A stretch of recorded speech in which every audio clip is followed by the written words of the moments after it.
everyone. CA Final paper number 5, Strategic Cost Management and Performance Evaluation. This is the very first lecture. We can say the introduction lecture of this compact batch. This compact batch will be based on new study material released by the ICI in the current month, that is December 2020. Yes, you heard it right. All the content, all the question, all the theories will be covered as per newly study material released by the ICI in the month of December. We are starting the recording of this compact batch on today, that is 18th of December 2020. So since this is the introduction lecture first, so I would like to divide this introduction lecture into 4 parts. Where we will discuss about the first 3 content will be related to the introduction part, faculty intro, subject intro, and the third one is batch intro, batch detail, and we will try to cover this in the initial 30 to 35 minutes. Thereafter we will shift to the content delivery, that is formally start the subject with one of the chapters out of the 12 chapters available in our syllabus. Okay, beta? So let's start the introduction part. First of all, the faculty introduction. I am Sharad Agrawal from Indore, Madhya Pradesh, teaching this subject. Earlier cost accounting, then advanced management accounting, and in the new syllabus strategic cost management and performance evaluation since last 15 years. So all the experience of mine, especially teaching CA final student since last 15 years, will be incorporated in this batch. As a teacher, as an experienced teacher, I am very well aware that what are the problematic area for my students. Definitely in this compact batch, we will focus more on that tough concept so that after the completion of this batch, each and every student will be very comfortable in those 3 hours. Yes, my target will always be those 3 hours whenever I will record the lecture for the compact batch. And educational qualification wise, a graduate in commerce in which I was a gold medalist. After that joined LLB in which I was a university topper, and then joined chartered accountancy course in which I was a all India rank holder at CA final level. So this is all about my introduction. Coming to the important introduction of subject introduction and the batch details. Batch detail will cover majority of your queries. What are the questions that will be covered in this batch? Whether case studies will be covered, whether theory will be covered in this batch, whether International Institute questions will be covered, what will be the duration, each and every query I will discuss in detail in part number 3 batch detail. Before that, we will move on to the subject introduction. Commonly known as cost accounting, this subject has been divided into 2 parts. The first part is strategic cost management and the second part is performance evaluation. In the common parlance, we can say the paper number 5 is of cost accounting, but really it's not so. The nomenclature of the subject itself signifies the importance, the depth of the subject. Strategic cost management. First of all, I will discuss this part 1, strategic cost management, in a very short manner. होता क्या है बेटा, पिछले 5-10 सालों से competition बढ़ा है. मानते हैं आप ये? दिन पर दिन कंपटीशन बढ़ रहा है और ये आज नहीं बढ़ा है कंपटीशन. अगर आप लास्ट डेकेड की बात करें तो लास्ट डेकेड से कंपटीशन दिन पर दिन बढ़ रहा है. आज की तारीख में कंपटीशन इंटेंसिफाइड हो चुका है. तो कंपटीशन दिन पर दिन बढ़ रहा है. जैसे जैसे कंपटीशन बढ़ता है मार्केट में, तो कस्टमर के पास, बायर के पास ज्यादा चॉइसेस हो जाती है. तो जो मैन्युफैक्चरर होता है, जो सेलर होता है, अब उसको प्राइस कम करना ही पड़ता है क्योंकि सेल प्राइस डिसाइड करना आज की तारीख में मैन्युफैक्चरर के हाथ में नहीं है due to the intensified competition. तो जो भी मार्केट में प्राइस चल रही होगी, अगर उस बंदे को अपना प्रोडक्ट बेचना है तो उसे उसी प्राइस पर, मोर और लेस उसी प्राइस पर बेचना पड़ेगा. एग्रीड? कंपटीशन बढ़ने से सेल प्राइस पर प्रेशर आया, No more sale price will be decided by the manufacturer or the seller. It will be decided by the market force. तो पहली प्रॉब्लम एक मैन्युफैक्चरर को, एक सर्विस प्रोवाइडर को, एक रीसेलर को, कि आज की तारीख में सेल प्राइस उसके हाथ में नहीं है, मार्केट के हाथों में है। जो मार्केट में प्राइस चल रही होगी उसी प्राइस के आसपास उसको अपना प्रोडक्ट बेचना पड़ेगा। ये पहली प्रॉब्लम। सेकेंड इश्यू, कंज्यूमर की एक्सपेक्टेशन, बायर की expectation towards the quality of the product, quality of the service day by day increase हुई है। आप अपने आप का एग्जांपल ले लीजिए बेटा। कोई भी इलेक्ट्रॉनिक प्रोडक्ट जो आपने आज से 5 साल पहले खरीदा होगा, चाहे वो लैपटॉप हो, चाहे वो कंप्यूटर हो, चाहे वो इवन एक सिंपल इलेक्ट्रॉनिक डिवाइस ले सकते हैं अपन, पेन ड्राइव ले लीजिए आप। उस समय जो उसकी स्पीड हुआ करती थी पेन ड्राइव की कॉपी करने की, और आज की जो स्पीड आप एक्सपेक्ट करते हैं, उसमें बहुत डिफरेंस है। तो कहने का मतलब सिंपल ये है कि कंज्यूमर को प्राइस भी कम चाहिए, लेकिन एट द सेम टाइम उसे क्वालिटी भी और इंप्रूव चाहिए डे बाय डे। अगर as a manufacturer, as a service provider, as a reseller आप उसकी ये एक्सपेक्टेशन फुलफिल नहीं करते हो, तो कंज्यूमर के पास, बायर के पास ढेरों चॉइस है। वो मेरे कॉम्पिटिटर के पास चला जाएगा। कॉम्पिटिटर बहुत खुशी खुशी उसको उसकी प्राइस पर, उसको उसकी क्वालिटी डिलीवर कर देगा, जबकि आप वो नहीं कर पाए तो आपका कस्टमर आपके कॉम्पिटिटर के पास शिफ्ट हो गया। तो जो दो प्रॉब्लम मैंने आपको अभी बताया, दिन पर दिन सेल प्राइस कम होते जा रही है due to the intensified competition. दिन पर दिन आपको क्वालिटी पर ज्यादा स्पेंड करना पड़ता है, क्योंकि nowadays consumer are very quality conscious.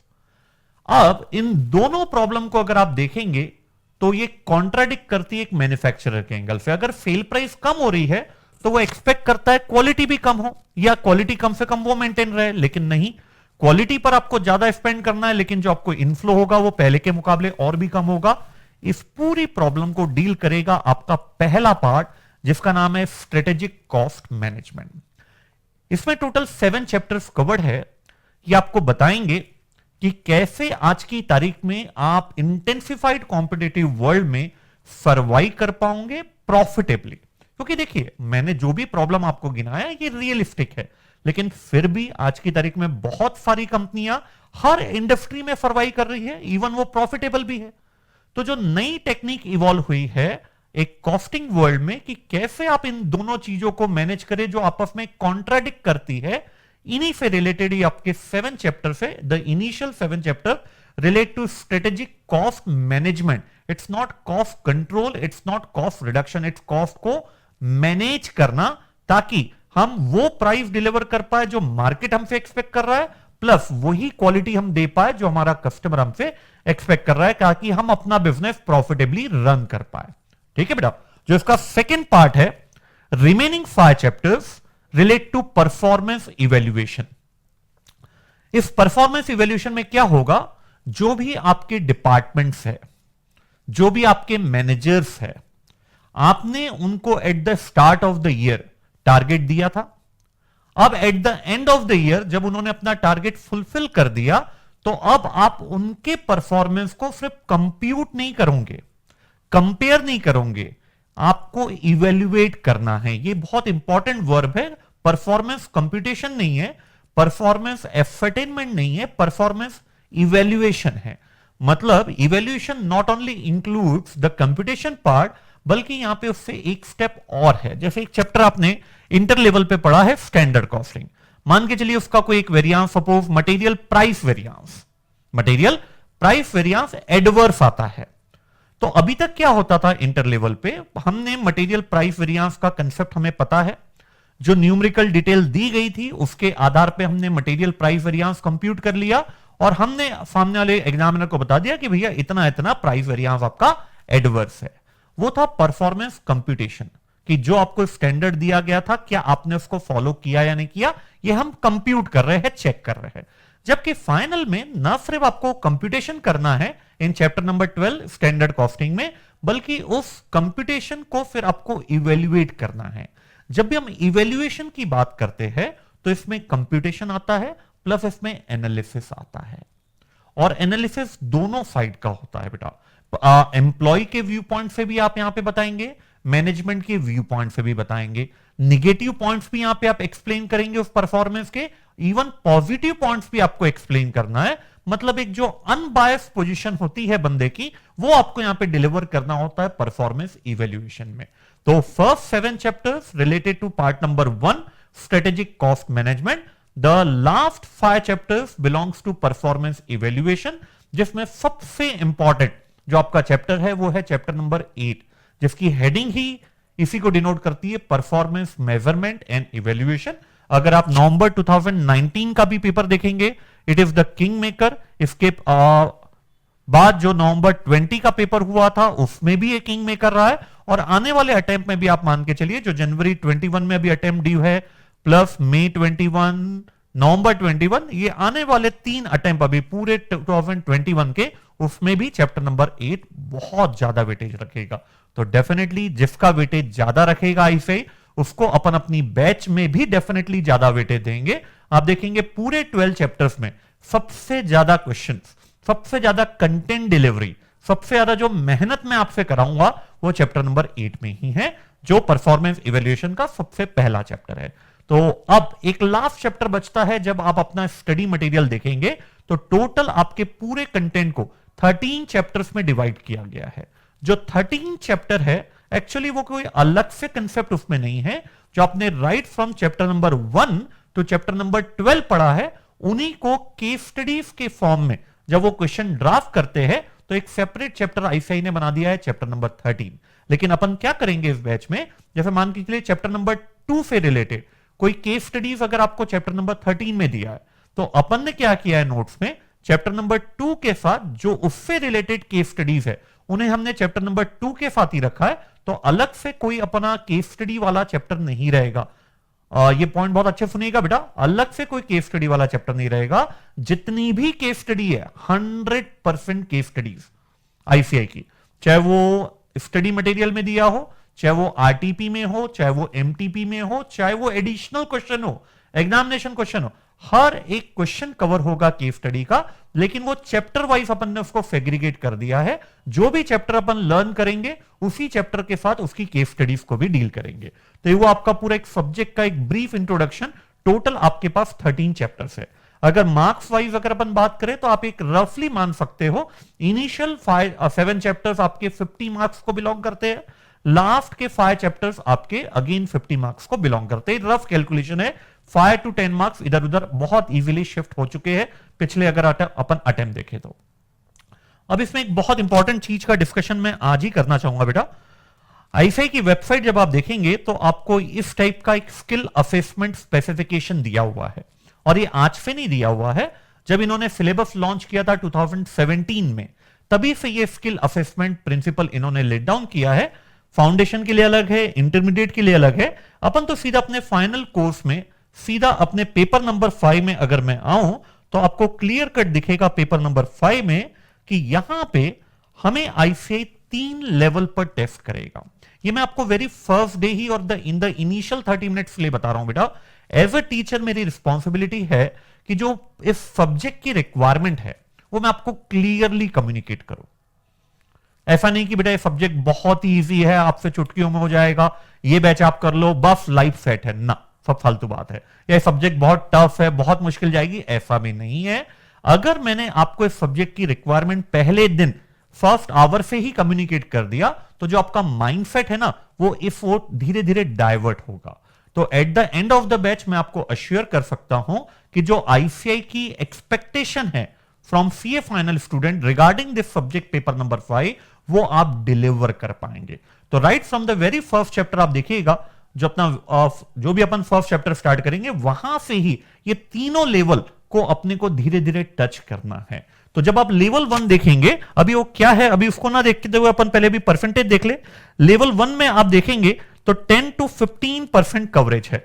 मतलब आउट ऑफ टोटल 100 मार्क्स आप एक्सपेक्ट कर सकते हो कि लेवल 1 के क्वेश्चन आपसे 10 to 15 मार्क्स के पूछे जाएंगे। लेवल 2 45 to 55% कवर करेगा out of your 100% marks, and जो लेवल 3 है वो 35 to 40% कवर करेगा। देखिए सिंपली जो मेहनत ज्यादा है यहां पे वो डेफिनेटली लेवल 2 और लेवल 3 में है। अब अपन इन लेवल के मतलब क्या है जो आईसीए ने कम्युनिकेट किया, ये अगर अपन देखें तो पहला है कॉम्प्रिहेंशन एंड नॉलेज, जो हमारे सिर्फ 10 to 15% मार्क्स कवर करते हैं। सिंपल, एकदम सिंपल पार्लेंस में मैं बोलूं, कॉम्प्रिहेंशन एंड नॉलेज का मतलब आपको एक बेसिक आइडिया है उस कंसेप्ट का।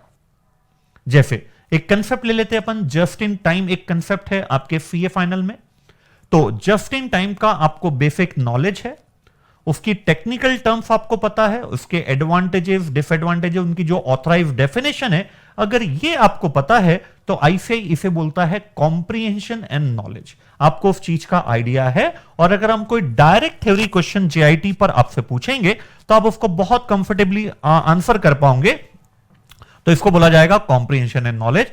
तो यहां पर ये सिर्फ 10 to 15% ही बिलोंग करता है। अब आते अपन लगभग 85 to 90% जो आपका कंटेंट है, जो आपके मार्क्स अलॉटेड है उस 3 आवर्स में, वो है analysis and application part and evaluation and synthesis part.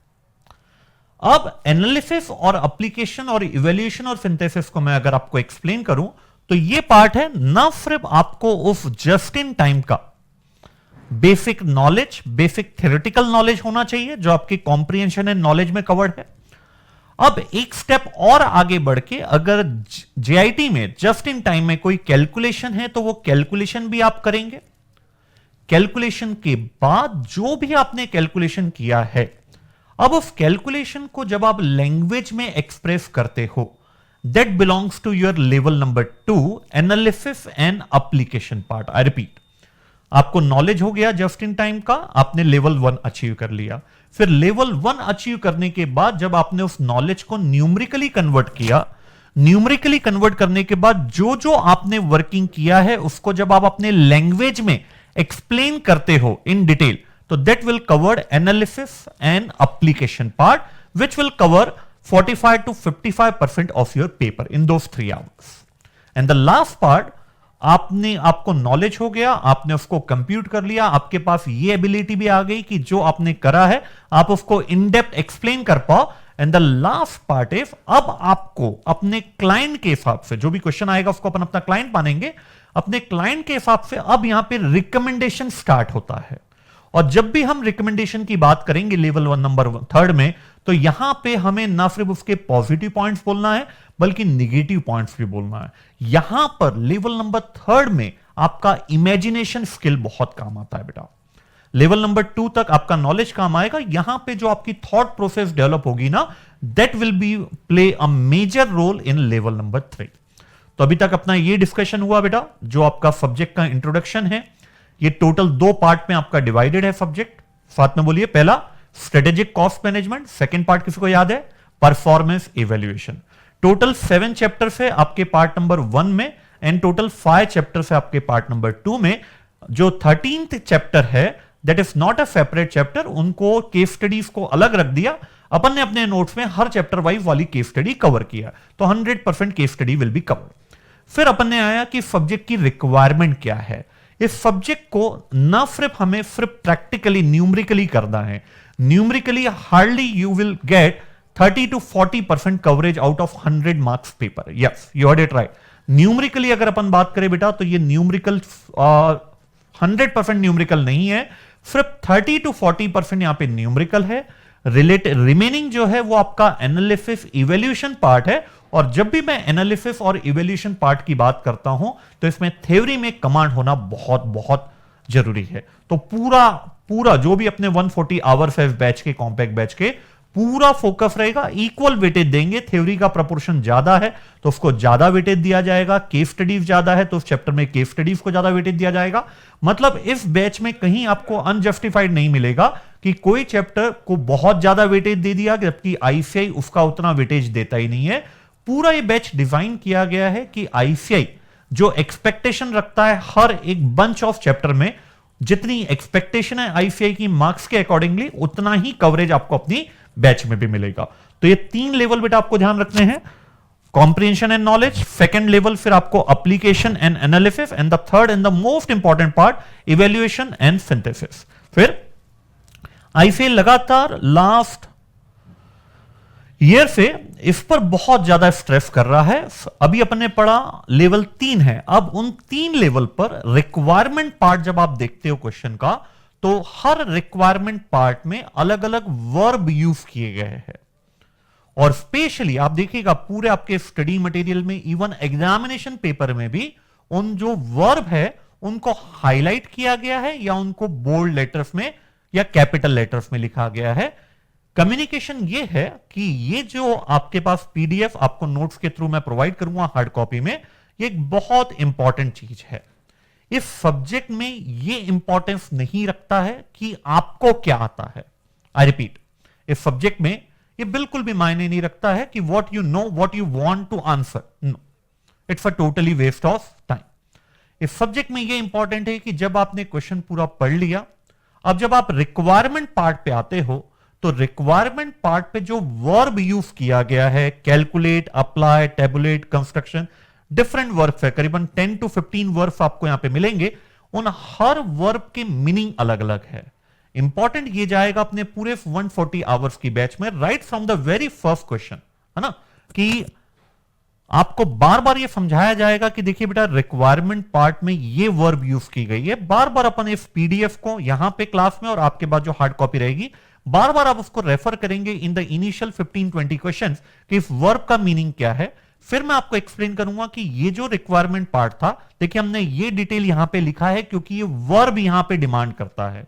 हमने उसी टाइप का दूसरा क्वेश्चन किया है, क्वेश्चन नंबर 2 में सेम क्वेश्चन था, लेकिन चूंकि रिक्वायरमेंट पार्ट में वर्ब चेंज हो गया तो हमने ये चीज नहीं किया है। जैसे एक रिक्वायरमेंट पार्ट में एनालिसिस दिया था, जबकि दूसरे क्वेश्चन के रिक्वायरमेंट पार्ट में अगर आपको वहां पे इवैल्यूएशन दिया है, तो आप देखिएगा दोनों के आंसर करने का तरीका टोटली चेंज हो जाता है। ठीक है बेटा, तो कम्युनिकेशन क्लियर है पहले दिन से। ये जो सब्जेक्ट है ये डिमांड करता है कि जो आईसीआई की एक्सपेक्टेशन है, क्या उस अकॉर्डिंगली आपने ड्यूरिंग दिस कोचिंग पीरियड अपने आप को प्रिपेयर किया है, और रिविजन जो आप अपने लेवल पे करेंगे उस पे भी आपको इन वर्ब पर ध्यान देना पड़ेगा। ठीक है, बढ़ता हूं मैं आगे। अभी अपन ने बैच इंट्रोडक्शन में 3 चीज देखा है, थोड़ा सा चैप्टर्स के बारे में डिस्कशन किया, फिर जो 3 लेवल है मार्क्स डिस्ट्रीब्यूशन आईसीआई का वो, एंड द थर्ड बहुत इंपॉर्टेंट एक पीडीएफ आईसीआई ने दिया था जो नए स्टडी मटेरियल के इन द इनिशियल पेजेस ही दिए गए हैं कि अलग अलग वर्ब के क्या क्या मीनिंग है। बढ़ते हैं आगे बैच इंट्रोडक्शन में ही बेटा। अब इस पे थोड़ा सा ध्यान दीजिएगा आप। Role of teacher and student, मतलब मेरा रोल और आपका रोल क्या रहेगा इफ 140 आवर्स बैच में, जो कॉम्पैक्ट बैच है। यह बात आपको बहुत क्लैरिफाई करना चाहूंगा बेटा कि इस बैच ड्यूरेशन में आपने यह माना कि अभी अपन सिर्फ लेक्चर सुन लेते हैं, बाद में जब अपन अपना फर्स्ट रिवीजन स्टार्ट करेंगे, then we will focus more on study, more on understanding the concept. तो मान के चलिएगा ये बैच आपको बेनिफिट नहीं दे पाएगी जो आईसीआई आपसे एक्सपेक्ट करेगा इन दैट 3 आवर्स। यहां पर मेरा रोल 50% रहेगा, तो एट द सेम टाइम आपका रोल भी 50% रहेगा, ये आप मान के चलिए बेटा। खासकर ये कॉम्पैक्ट बैच जो है ये स्पेशली हमने उनके लिए डिजाइन किया गया है जिन बच्चों के पास समय कम है, लेकिन वो चाहते हैं कि हर एक कंसेप्ट इन डेप्थ कवर हो, प्रिसाइज हो और एग्जामिनेशन के व्यू पॉइंट से डिलीवर किया गया हो। तो आप ये मान के चलिएगा कि जब आप इस बैच को कर रहे हो, चूंकि आपके पास समय कम है इसलिए आप एक कॉम्पैक्ट बैच प्रेफर कर रहे हो, नहीं तो आप फिर premium batch that is regular batch adopt करते। तो इस बैच में आपका ये रोल रहेगा, जब जब जो चैप्टर हम आपको डिलीवर कर रहे हैं, जब जब आपको उसी समय उसको बिल्कुल प्रिपेयर कर लेना है कि इस बैच में ही आपका फर्स्ट रिवीजन कंप्लीट हो जाए। अब मैं एक बहुत इंपॉर्टेंट डिस्कशन यहां पे करना चाहूंगा स्पून फीडिंग से रिलेटेड।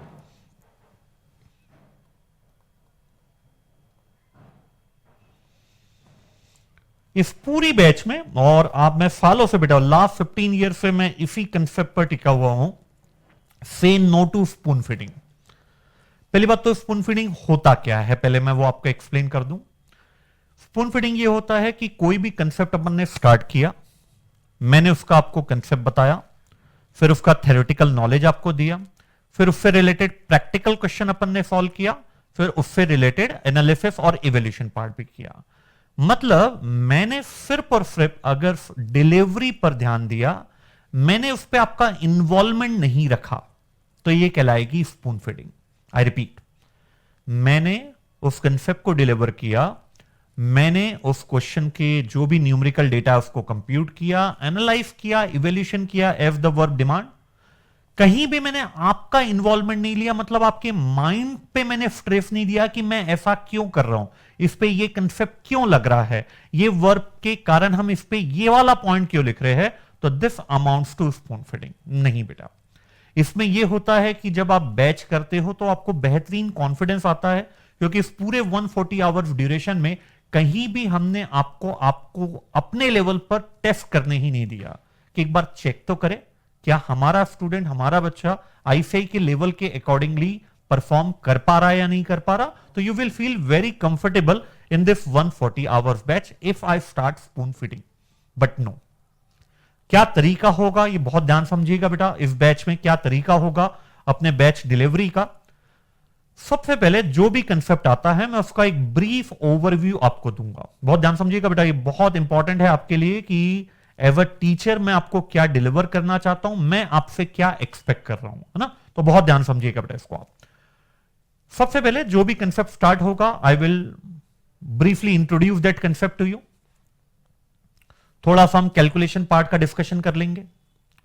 फिर जब भी क्वेश्चन स्टार्ट करेंगे तो क्वेश्चन वो मैं स्टार्ट नहीं करूंगा।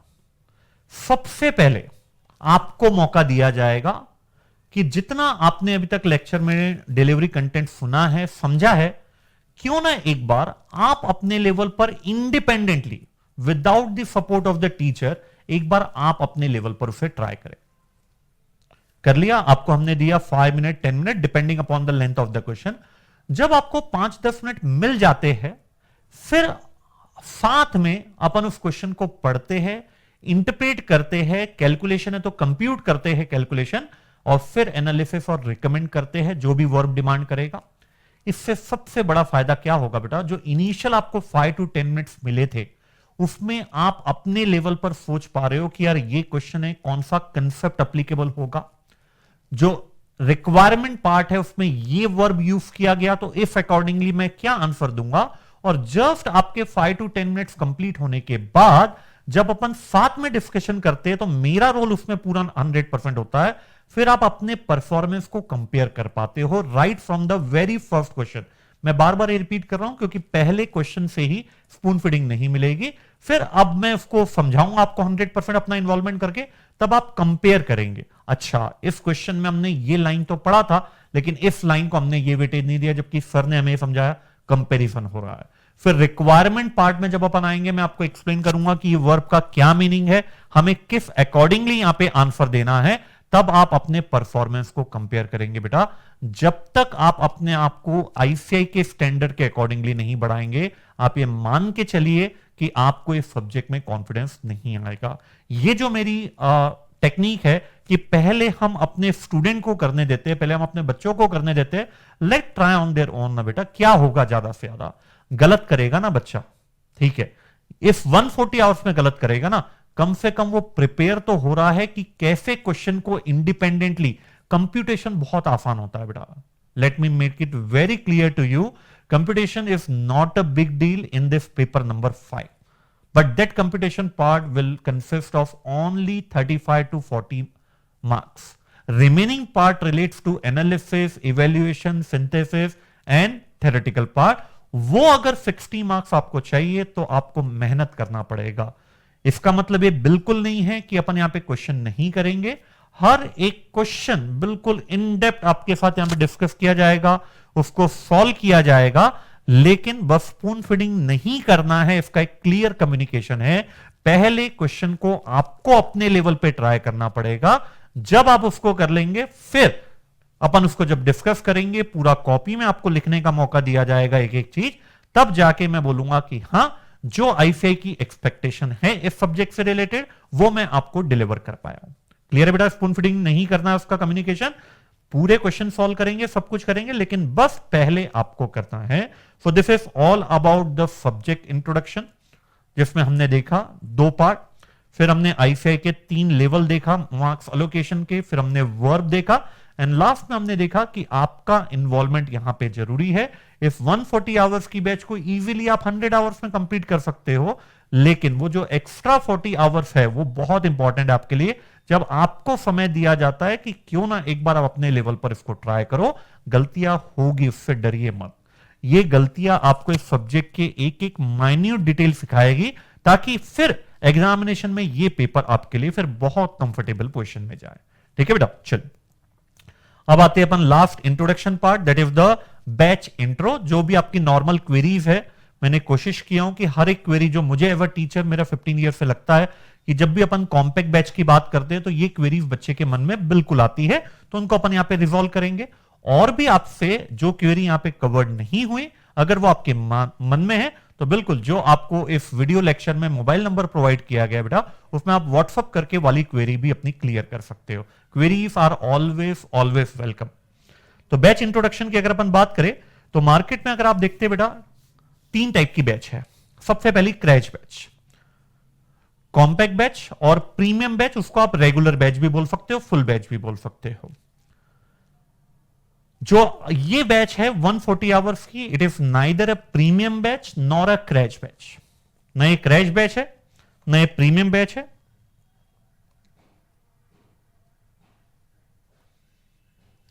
क्रैश बैच क्या होती है, उसमें ये अज्यूम किया जाता है, जब भी क्रैश बैच, मैं कॉम्पैक्ट बैच की बात नहीं कर रहा हूं जो अपनी बैच है, पहले क्रैश बैच के बारे में बता दूं, उससे आप क्या एक्सपेक्ट कर सकते हैं।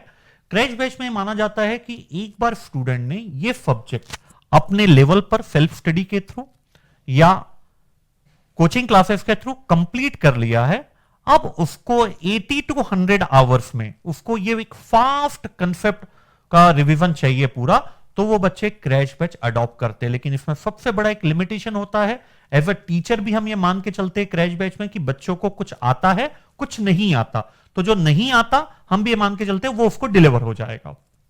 जबकि जो कॉम्पैक्ट बैच है, हम इसमें बिल्कुल मान के नहीं चलते हैं कि जो बच्चा हमें 140 आवर्स दे रहा है उसने इस सब्जेक्ट को कभी भी पढ़ा है। हमें मान के चलते right from the very first lecture till the last lecture हमारे सामने जो स्टूडेंट है वो इस सब्जेक्ट के बारे में उसको कोई नॉलेज नहीं है, तो बिल्कुल जीरो से स्टार्ट करेंगे इस कॉम्पैक्ट बैच को। क्रैश बैच के समान ये अज्यूम नहीं किया जाएगा कि आपको कुछ आता है और कुछ नहीं आता है। हम तो ये मान के चलेंगे आपको कुछ भी नहीं आता है। इवन टू योर सरप्राइज, जब इसमें आप देखेंगे तो कहीं ना कहीं इंटर का इन्वॉल्वमेंट होता है। जैसे एक चैप्टर होता है इंटर में ओवरहेड, फिर दूसरा चैप्टर होता है आपका स्टैंडर्ड कॉस्टिंग, बजट, तो कहीं ना कहीं फाइनल लेवल में जो 2-3 चैप्टर है इनका लिंकेज है। तो even in this compact batch जो भी इंटर लेवल के बेसिक आएंगे वो भी आपको यहां पे कवर किए जाएंगे। जैसे स्टैंडर्ड कॉस्टिंग की अगर मैं बात करूं तो इनिशियल 2 लेक्चर्स जो होते हैं वो इंटर के बेसिक से ही रिलेटेड होते हैं। मतलब स्टैंडर्ड कॉस्टिंग जब भी अपन चालू करेंगे उसका 3rd lecture onward standard costing का ही फाइनल लेवल का होता है। पहले 2 लेक्चर तो आपको इंटर लेवल के ही लगेंगे, क्योंकि इंटर लेवल का ही एक बार पूरा समझाया जाता है मानकर कि आपने इंटर पे कॉस्ट अकाउंटिंग को अच्छे से नहीं पढ़ा है। फिर ओवरहेड वाला चैप्टर, उसमें ओवरहेड की जो अकाउंटिंग होती है उसमें भी आप देखेंगे लगभग 1.5 लेक्चर डेडिकेटेड है। जब भी वो चैप्टर चालू करेंगे, चैप्टर नंबर 10 अपन फाइनल लेवल का, तो पहले इंटर का ओवरहेड आपको पढ़ाया जाएगा, उसके बाद ही फिर फाइनल लेवल का ओवरहेड स्टार्ट किया जाएगा।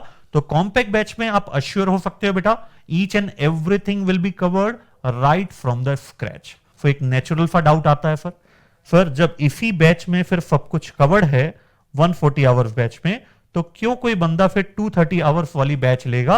पेमेंट भी डबल है ना। कॉम्पैक्ट बैच डेफिनेटली आपको विद इन 7,000-8,000 मिल जाती है, ये रेगुलर बैच आपको 12,000 to 14,000 स्पेंड करना पड़ता है। तो देखिए जैसे मैंने स्टार्ट ऑफ द लेक्चर ही बोला था बेटा, ये कॉम्पैक्ट बैच और प्रीमियम बैच में अगर मैं कंपैरिजन की बात करूं तो दोनों में ही 100%, मैं अपनी बैच की बात कर रहा हूं, दोनों में चाहे कॉम्पैक्ट बैच हो चाहे प्रीमियम बैच हो, आईसीआई का 100% कवरेज है। एक एक थ्योरेटिकल कंसेप्ट, एक एक प्रैक्टिकल क्वेश्चन, एक एक केस स्टडीज कवर्ड है जब मैं प्रीमियम बैच और कॉम्पैक्ट बैच की बात करता हूं।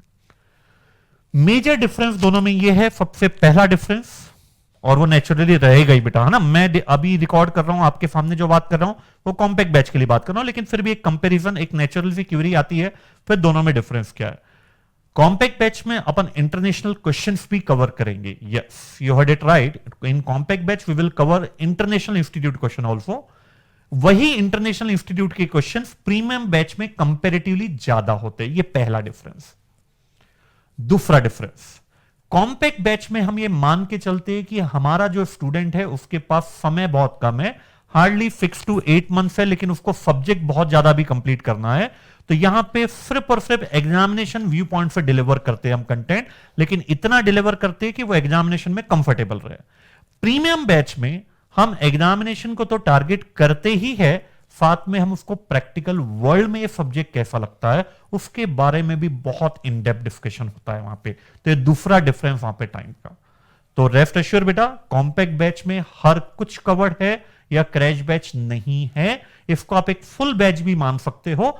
बस जिनके पास टाइम कम है और जो सिर्फ डायरेक्ट टू द पॉइंट चाहते हैं डिस्कशन, कोई प्रैक्टिकल वर्ल्ड की बात नहीं चाहते जो बाद में काम आएगी, एग्जामिनेशन व्यू पॉइंट से हर कुछ इस कॉम्पैक्ट बैच में आपको कवर्ड मिलेगा। फिर रिकॉर्डिंग, जैसा मैंने एकदम इनिशियली बोला था, आज हम 18 दिसंबर 2020 को इसको स्टार्ट कर रहे हैं based on new study material of ICI, और एंड मोस्ट प्रोबेबली हम इसको जनवरी 31 ऑन और बिफोर इसको कंप्लीट करेंगे। तो जो गूगल ड्राइव स्टूडेंट है उनके लिए तो हम क्या कर रहे हैं बेटा, हर वीक हम उसको 5 to 6 लेक्चर गूगल ड्राइव पे अपलोड करेंगे, और जो पेन ड्राइव स्टूडेंट्स है उनके लिए हम क्या करेंगे, उनको जो पेन ड्राइव है वो 2 से 3 इंस्टॉलमेंट में डिलीवर होगी, ताकि बच्चा अगर दिसंबर 2020 में भी ये बैच ऑप्ट करता है तो वो अपनी स्टडी स्टार्ट कर सकता है, कहीं भी स्टडी ब्रेक नहीं होगी, चाहे वो जी ड्राइव पे जा रहा है चाहे वो पेन ड्राइव पे जा रहा है। क्वेश्चन कवरेज आईसीआई का 100% material new study material based रहेगा, जिसमें 2-3 नई चीजें दी गई है, तो उस पर भी बहुत ज्यादा कॉन्सेंट्रेशन रहेगा। और जब मैं आईसीआई की बात करता हूं तो फिर वो स्टडी मटेरियल से नहीं होता है, उसमें RTP, MTP, additional question, Gujarat के जो अलग से पेपर हुए हैं वो वाला पेपर, प्लस एग्जामिनेशन पेपर भी कवर्ड है। मतलब एज अ स्टूडेंट अगर आप ये बैच ऑप्ट कर रहे हो तो आप ये रेस्ट एश्योर हो सकते हो कि आईसीआई का 100% कवरेज आपको इस कॉम्पैक्ट बैच में मिलेगा। इसके अलावा जैसा मैंने आपको अभी कमिटमेंट किया था, इंटरनेशनल इंस्टीट्यूट की, क्योंकि ये जो सब्जेक्ट ड्राफ्ट किया गया ना बेटा, चाहे पहला पार्ट हो स्ट्रेटेजिक कॉस्ट मैनेजमेंट, चाहे सेकंड पार्ट हो परफॉर्मेंस इवैल्यूएशन, जब आप स्ट्रेटेजिक कॉस्ट मैनेजमेंट देखते हो तो वो chartered institute of management accountant London की जो बॉडी है उससे लिया गया है उसका बेसिक आइडिया, और जो सेकंड पार्ट है परफॉर्मेंस इवैल्यूएशन का वो ACCA जो इंटरनेशनल इंस्टीट्यूट है वहां से लिया गया है। तो हमें एज अ टीचर लगता है कि नहीं, आईसीआई ने ये जो क्वेश्चन दिया ये तो करना, ये तो बेयर मिनिमम है, लेकिन इसके अलावा भी कॉम्पैक्ट बैच में हमें कुछ इंटरनेशनल क्वेश्चंस करने चाहिए। तो लगभग आप देखेंगे 25 to 30 questions, 25 to 30 question international institute के अपन ने इस बैच में भी कवर किया है। तो यहां पे फुल कवरेज आपको मिल रहा है आईसीआई का along with the international flavour. Batch duration जो रहेगा 40 लेक्चर है, ईच लेक्चर 3.5 आवर्स, तो 140 आवर्स में हम आपको ये पूरा कंटेंट डिलीवर करेंगे विद द नॉर्मल स्पीड। पहले लेक्चर में जो हमारी स्पीड होगा, I challenge personally last lecture में भी वही स्पीड आपको मिलेगी। अगर हमें कंटेंट लगता है कि थोड़ा ज्यादा है तो हम इसको 150 कर लेते, लेकिन कहीं भी 140 के ही टारगेट को अचीव करने के लिए कहीं भी कॉम्प्रोमाइज नहीं किया जाएगा about the quality content delivery, है ना। मुझे अगर लगता है कि नहीं हो पा रहा है 140 आवर जो हमने अभी कमिटमेंट किया है, 30 लेक्चर हो चुके हैं, 35 लेक्चर हो चुके हैं, हमें लग रहा है कि नहीं ये बैच 145 आवर्स जाएगी, I am very much ready. मैं प्रेशर में नहीं आता कि मुझे ये बैच 140 आवर्स में ही कंप्लीट करना है। कोशिश पूरी होती है, पूरा प्लान मैनर पे ये बैच रिकॉर्ड होती है कि किस लेक्चर में हमें क्या डिलीवर करना है कंटेंट, पूरा प्लान मैनर पे। फिर भी अगर कोई एक्स्ट्रा चीजें आईसीआई इशू करता है तो हम वो 2 to 5 आवर्स का गैप लेके चलते हैं। तो 99% प्रोबेबिलिटी है बेटा ये लेक्चर आपको, ये बैच पूरी आपको 140 आवर्स में डिलीवर होगी। 1% चांस रहता है कि आप 2 to 5 आवर्स प्लस माइनस नहीं हो पाएगा। 2 to 5 आवर्स प्लस आप करके चलिए, ताकि कभी कोई एक्स्ट्रा चीजें हमें डिलीवर करना है, आईसीआई ने कुछ एक्स्ट्रा डिलीवर किया ड्यूरिंग द बैच, तो वो हम आपको डिलीवर कर पाए। अब अगर मैं कवरेज की बात करूं, इसमें टोटल 140 आवर्स में से कवरेज अपना कितना होगा, तो जब आप देखेंगे प्रैक्टिकल पोर्शन को लगभग अपन ने 140 आवर्स में से 30-40% ही टाइम दिया है। मिनिमम बता रहा हूं मैं, 30% time will be dedicated to practical. Theoretical भी बहुत इंपॉर्टेंट है, तो लगभग आप देखेंगे 30% बैच का टाइम जो थ्योरेटिकल कंटेंट है, जो कंसेप्ट बिल्डिंग है, जो उनके इंटरप्रिटेशन है थ्योरेटिकल डेफिनेशन के, वो उसको डेडिकेटेड है। And the remaining 60% will be related with analysis, application, evaluation and synthesis part, जो उसका cream 40%। Analysis and analytical part पे सबसे ज्यादा वेटेज है, क्योंकि अगर आप 100 मार्क्स के पेपर की बात करो तो लगभग 40 to 45% आपका पेपर एनालिसिस ओरिएंटेड आता है, 30 to 35% आपका न्यूमेरिकली आता है। एंड थ्योरेटिकली जब आप देखेंगे तो वहां पे थ्योरेटिकली आपको 15 से 20% डायरेक्टली मिलेगा। इनडायरेक्टली जब आप उसी को एक्सप्लेन करते हो एनालिसिस पार्ट में, तो कहीं ना कहीं फिर वो थ्योरेटिकल नॉलेज कवर्ड होता है। तो हर कुछ कवर्ड है, रेस्ट एश्योर कुछ भी कोई कॉम्प्रोमाइज ना किया गया है आज तक कोई बैच में, कॉम्पैक्ट बैच में, ना ही ये बैच आपकी जो है इसमें किया जाएगा। ठीक है, और जो बैच रहेगी ये जरूर जनवरी 21 में आपकी कंप्लीट हो जाएगी, और इसके पहले ही आप ये बैच ऑप्ट कर सकते हो बेटा। जैसे मैंने आपको बताया, जी ड्राइव पे रेगुलरली हर वीक हम 5 to 6 लेक्चर यहां पे अपलोड करेंगे। इसके अलावा जो भी जनवरी 21 के बाद अपडेशन होते हैं, वो पूरे अपडेशन आपके अटेम्प्ट तक, चाहे आपका अटेम्प्ट मई 21 हो, चाहे आपका अटेम्प्ट नवंबर 21 हो। यस, ये बैच हम प्लान कर रहे हैं नवंबर 21 तक के लिए। तो नवंबर 21 तक का भी अगर आपका अटेम्प्ट है, कोई टेंशन नहीं है, जनवरी 21 तक का इसमें अपडेटेड है। इसके अलावा जो भी अपडेशन आएंगे वो रेगुलर बेसिस पर, जैसे आरटीपी में कुछ नया आया, एमटीपी में कुछ नया आया, तो सब चीजें आपको यहां पे डिलीवर की जाएगी। आपको कोई टेंशन नहीं लेना है। जब आप अटेम्प्ट दे रहे हो, उस अटेम्प्ट तक आपको पूरा अपडेटेड मटेरियल देना, ये हमारी रिस्पॉन्सिबिलिटी है। फिर जो भी आपके डाउट्स होते हैं, मैं 100% आपको रिक्वेस्ट करूंगा कि वो आप अपने व्हाट्सएप के थ्रू ही पूछे। कॉल जनरली बेटा हम एंटरटेन नहीं करते, to be very frank. Call में हम आप क्वेरी रिजॉल्व नहीं हो पाती है, तो हम व्हाट्सएप का मेजर यूज करेंगे यहां पे, सोशल मीडिया का आप उसके थ्रू पूछे। टेलीग्राम में आप एक्टिव है तो उसके थ्रू। ईमेल हम भी नहीं चाहेंगे आप करें, क्योंकि दो सोशल मीडिया के प्लेटफॉर्म बहुत यूजर फ्रेंडली है, तो उन दोनों मीडियम के द्वारा आप हमें पूछ सकते हो। फिर भी अगर आप सोशल मीडिया यूज नहीं करते हो, तो एक लास्ट ऑप्शन हमने रखा ईमेल वाला, उससे भी आप अपनी क्वेरी पूछ सकते हो। क्वेरी के लिए कोई इश्यू नहीं है, चाहे वो छोटा डाउट हो चाहे वो बड़ा डाउट हो, आपका वो राइट है, और हमारी ड्यूटी है कि उस क्वेरी को सॉल्व करना। मेरे बच्चों की जो क्वेरी होती है, मेरा कोई सबऑर्डिनेट स्टाफ, मेरी कोई जूनियर फैकल्टी उसको सॉल्व नहीं करेगी। मैं खुद अपने नंबर पर ही आपको क्वेरी बुलाता हूं, मैं खुद उसे डिलीवर करूंगा। हो सकता है वो क्वेरी आपकी 12 आवर्स में सॉल्व हो सकता है वो 24 आवर्स में सॉल्व हो, लेकिन वो होगी मेरे द्वारा और आपके सेटिस्फैक्शन लेवल पर ही। ठीक है बेटा, so this is all about the introduction part of this batch. Now let's start the content delivery, है ना। तो अब अपन यहां से फॉर्मली अपना सब्जेक्ट स्टार्ट करते हैं। टोटल 12 चैप्टर्स है अपने पास। इन 12 चैप्टर्स में से सबसे पहले अपन चालू करेंगे चैप्टर नंबर 10। यहां पे थोड़ा सा रीशफल करेंगे, अपन आईसीआई के सीक्वेंस के अकॉर्डिंगली नहीं चलेंगे, क्योंकि एज अ टीचर जो लास्ट 15 ईयर का एक्सपीरियंस है वो देखा गया है कि जो कंसेप्ट ओवरलैप होते हैं, हर चैप्टर्स में काम आते हैं, वाले चैप्टर अपन पहले लेते हैं, ताकि बाद में ये दिक्कत ना है कि यार ये वाला कंसेप्ट हुआ नहीं, इसको बाद में पढ़ेंगे, तो बाद में ही रह जाता है वो। तो सबसे पहले अपन स्टार्ट कर रहे हैं इस फर्स्ट लेक्चर से, chapter number 10, strategic analysis of operating income. Start कीजिए बेटा ना, लिखिए कॉपी में, chapter number 10, strategic analysis of operating income.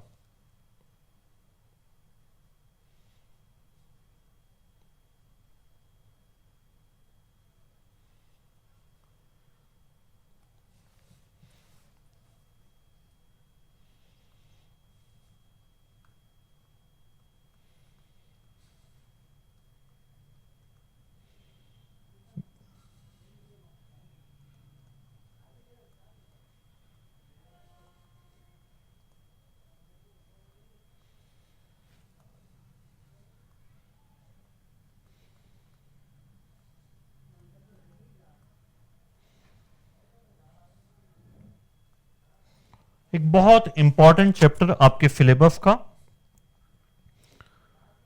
जिसका ना सिर्फ इंडिविजुअल क्वेश्चन पूछा जाता है, बल्कि इस चैप्टर से रिलेटेड जो कंसेप्ट है वो आपको दूसरे चैप्टर्स में भी बहुत हेल्प करेंगे।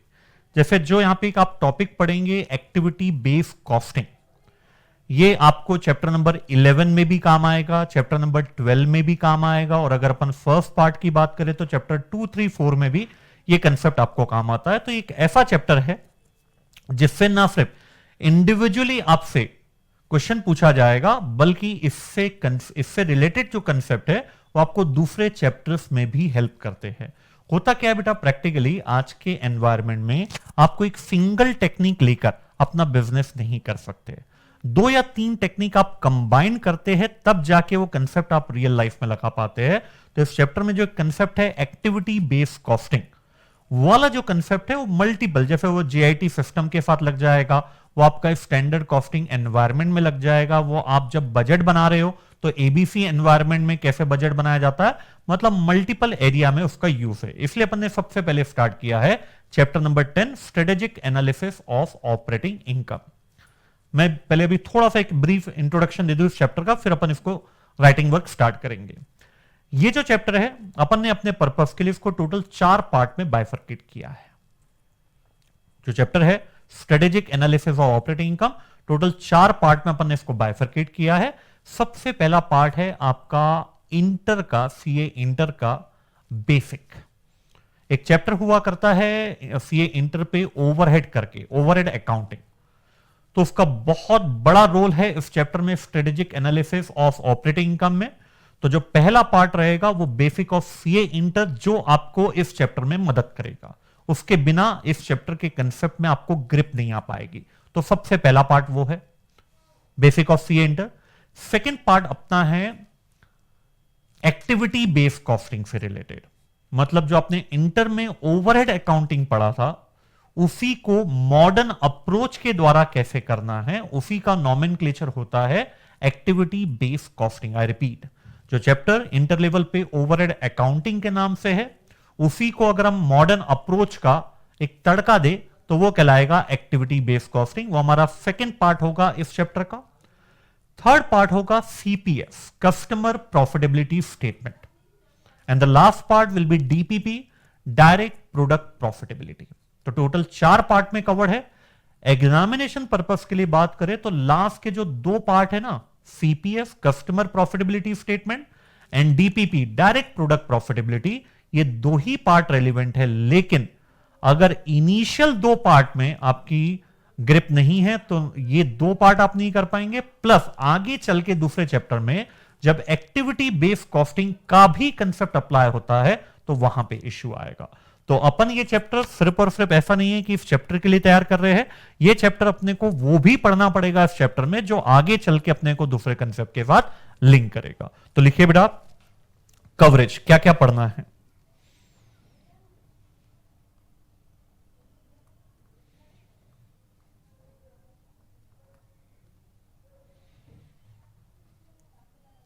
सबसे पहला topic basic of CA inter.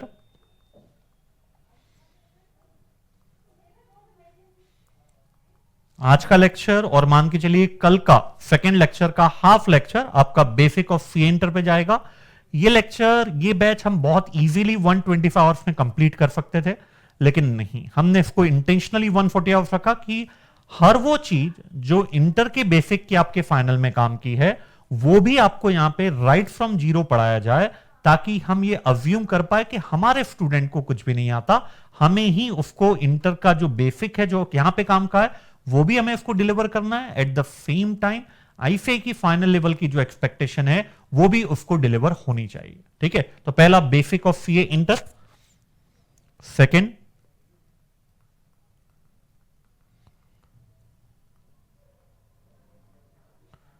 Activity based costing. Third customer profitability statement. साथ में लिखना है बेटा आपको ना ये पूरा। आप मान के चलिए बेटा जो जो स्क्रीन में लिखा है हर चीज आपकी कॉपी में होनी चाहिए, क्योंकि जब आप इस बैच को कंप्लीट करने के बाद सेल्फ रिवीजन स्टार्ट करोगे तो ये बहुत बहुत आपके लिए यूजफुल रहेगा। तो हर एक चीज प्लीज रिक्वेस्ट रहेगी आपसे, हर एक चीज जो स्क्रीन में आपको दिख रही है ये बिल्कुल आपको अपनी कॉपी में नोट डाउन करना है, ठीक है। कस्टमर प्रॉफिटेबिलिटी स्टेटमेंट, जिसको कॉमनली इसका एब्रीवेशन भी बोला जाता है सीपीएफ, इसका एब्रीवेशन होता है ABC. And the last one, direct product profitability,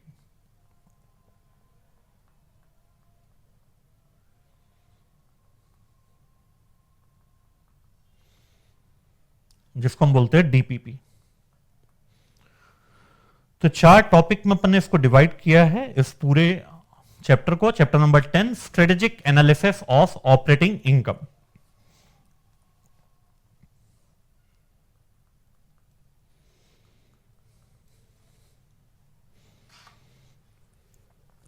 जिसमें स्टार बनाइए आप कवरेज नंबर 3 और कवरेज नंबर 4 में, और स्टार का मतलब लिखिए आप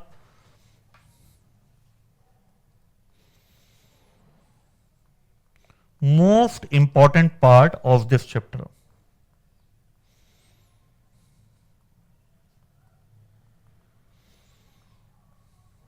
ऐसा इसलिए बोल रहा हूं बेटा, इस चैप्टर से अगर कोई डायरेक्ट क्वेश्चन आपके एग्जामिनेशन में आएगा तो पार्ट नंबर 3 या पार्ट नंबर 4 से ही आएगा। पार्ट नंबर 1 अपन इस पूरे चैप्टर में ग्रिप बनाने के लिए कर रहे हैं। पार्ट नंबर 2 आपको मदद करेगा पार्ट नंबर 3 और 4 में भी, अलोंग विथ एबीसी का डायरेक्ट क्वेश्चन बहुत रेयरली पूछा जाएगा सीए फाइनल में, जो सेकंड पार्ट है अपना।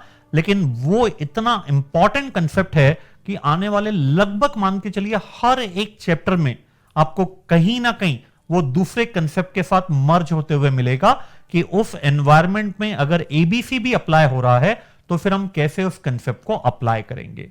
तो माना कि एक्टिविटी बेस्ड कॉस्टिंग का कोई डायरेक्ट क्वेश्चन नहीं पूछा जाएगा, क्योंकि एक अलग से चैप्टर है आपके इंटर में ही एक्टिविटी बेस्ड कॉस्टिंग का। तो न्यूमेरिकल पार्ट वहां पे कवर कर लिया है, लेकिन उसका conceptual part part number 3, part number 4 along with other chapters में भी काम आएगा। तो this is about the coverage कि हम इस चैप्टर में क्या क्या पढ़ने वाले हैं। अब हर एक चैप्टर की एक पंच लाइन होती है। क्या इंपॉर्टेंस है बेटा इस पंच लाइन का? देखिए, एट सीए फाइनल लेवल, मैं पहले ही दिन क्लियर कर देता हूं, ये कभी भी आप एक्सपेक्ट मत कीजिए ऑटो पेपर्स में, इन ऑल द 8 पेपर्स, कि जो कंटेंट जो नोट्स आपके पास है उसी में से 100% पेपर आएगा। सीए इंटर में ये अज्यूम कर सकते हो, सीए फाउंडेशन में तो बहुत इजीली अज्यूम कर सकते हो, but at CA final level never expect कि जो भी सब्जेक्ट आपके पास जो मटेरियल है, स्टडी मटेरियल, अगर आप वो पढ़ लिए तो 100% उसी में से आएगा। This is not practically possible. CA final level में ये जरूर एश्योरेंस है बेटा, आर्ट सब्जेक्ट की बात कर रहा हूं, कि 80-85% जो कंटेंट है उस पेपर का वो वहीं से आएगा जो आपने कंटेंट पढ़ा है अपने स्टडी मटेरियल से या कोचिंग मटेरियल से। लेकिन 10-15% हमेशा ही ये गुंजाइश होती है कि जो आपने कंटेंट में नहीं पढ़ा during your revision, during your coaching period, वो उससे बाहर भी कोई कंसेप्ट आ सकता है। लेकिन उसकी प्रोबेबिलिटी कितनी है? सिर्फ 10-15%। तो मैं क्या आपको कम्युनिकेट करना चाह रहा हूं, हर एक चैप्टर की अपनी एक पंच लाइन होती है जिसके आधार पर वो चैप्टर बेस्ड है। अगर वो पंच लाइन पर आपने वर्क करना स्टार्ट कर दिया तो न सिर्फ आपका वो 80-85% कंटेंट कवर होता है, बल्कि जो कंटेंट आपने during the coaching period, revision period नहीं भी पढ़ा है, अगर ऑल टुगेदर न्यू कंसेप्ट आपसे पूछा जाए तो फिर उसको कैसे करेंगे? इन्हीं पंच लाइन जो 2 से 3 लाइन की होती है, इसको अगर आप और एनालिसिस कर ले उस कंसेप्ट के साथ जो न्यू कंसेप्ट आया है, मेरा ऐसा मानना है कि फिर आप पूरा 100% पेपर के लिए एलिजिबल हो पाओगे, अपने आप को कॉन्फिडेंस में ले पाओगे। वो क्या है पंच लाइन, इसको आप कोशिश कीजिएगा। जो इंपॉर्टेंट चीजें होती है वो हमेशा आपको स्क्रीन में रेड पेन के थ्रू लिखी हुई मिलेगी। तो आपसे रिक्वेस्ट रहेगी कि आज अगर आपके पास नहीं है ठीक है, लेकिन फ्रॉम लेक्चर नंबर 2 या पार्ट नंबर 2 जो इस लेक्चर का रहेगा, हाँ एक और कम्युनिकेशन है, हम अपने डेली 3.5 आवर्स के लेक्चर को 2 पार्ट में बाइफरकेट करते हैं। जो पहला पार्ट होता है वो अप्रोक्सीमेटली 2 आवर्स का होता है, और जो सेकंड पार्ट होता है वो अप्रोक्सीमेटली 1.5 आवर्स का होता है। तो इट इज हाईली रिकमेंडेड कि जब आपका पार्ट नंबर 2 आवर्स का लगभग खत्म हो जाए तो आप एक ब्रेक लीजिए 10-15 मिनट्स का, उसके बाद ही आप पार्ट 2 चालू कीजिए, क्योंकि लगातार 3.5 आवर्स में आपका कहीं ना कहीं रिटेंशन पावर फिर कम रहता है ना। तो रेड पेन आपको हमेशा मेंटेन करना है, जो भी इंपॉर्टेंट पॉइंट है वो हमेशा आपको रेड पेन से लिखना है, ताकि जब आप सेल्फ रिवीजन करें तो फिर जो रेड पेन से लिखा हुआ मैटर है इस पे आप ज्यादा स्ट्रेस दे पाओ। कॉपी अभी ही कंप्लीट होनी चाहिए, अभी ही आपको उस रिवीजन के लिए प्रिपेयर रहना है कि हमें उस रिविजनरी पीरियड में किस पर एक्स्ट्रा वेट देना है, कौन सा कंसेप्ट हमारे लिए ज्यादा इंपॉर्टेंट है। तो लिखिए बेटा,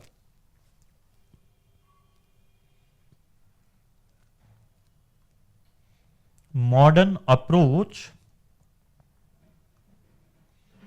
फॉर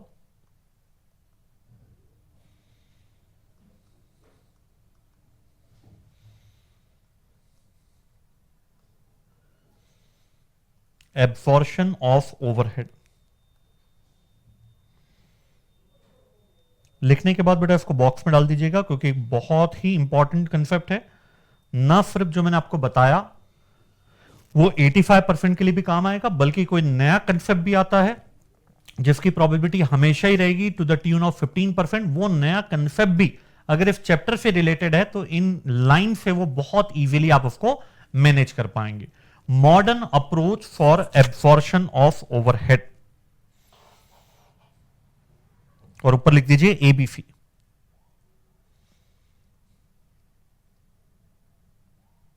एबीसी की पंच लाइन है ये, एक्टिविटी बेस्ड कॉस्टिंग की पंच लाइन है, modern approach for absorption of overhead.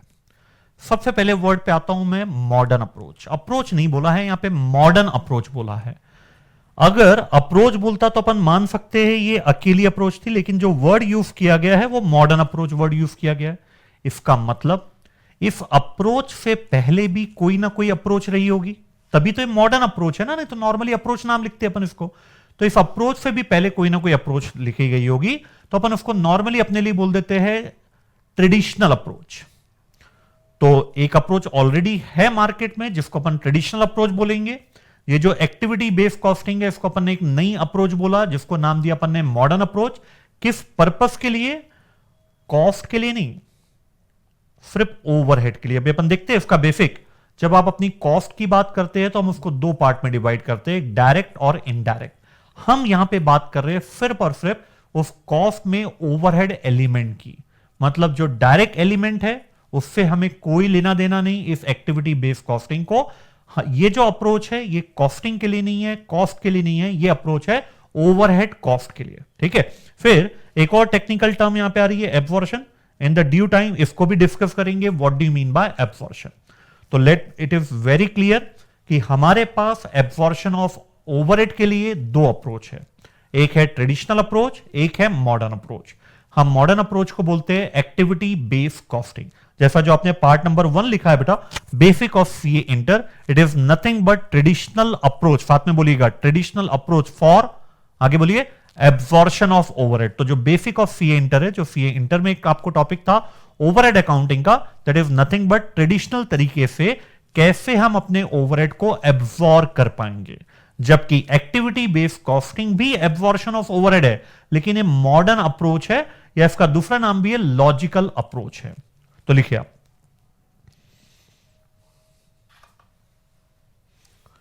Absorption of overhead can be done, absorption of overhead can be done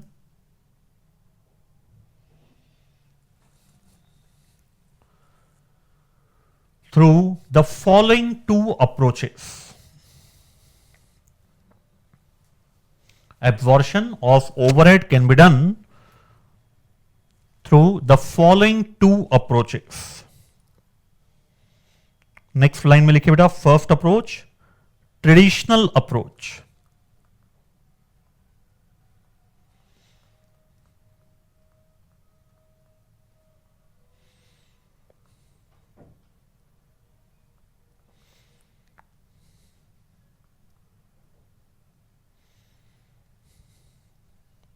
C inter का एक टॉपिक हुआ करता है ओवरहेड, ये इससे रिलेटेड है। सेकेंड अप्रोच का नाम है मॉडर्न अप्रोच,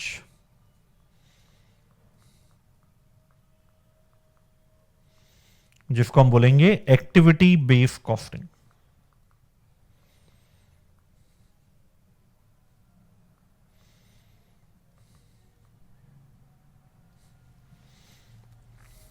तो जो अपने पहले दो पार्ट है चैप्टर के, ये इसी से रिलेटेड है। दोनों ही अप्रोच डील करती है एब्जॉर्प्शन ऑफ ओवरहेड को। अपन सबसे पहले आज अभी स्टार्ट करना चाहेंगे traditional approach for absorption of overhead, that is CA inter का जो बेसिक है उसको कवर करेंगे। जब आपको वो चीज समझ में आएगी तो फिर आपको पता लगेगा कि ट्रेडिशनल अप्रोच में ऐसे क्या ड्रॉबैक थे।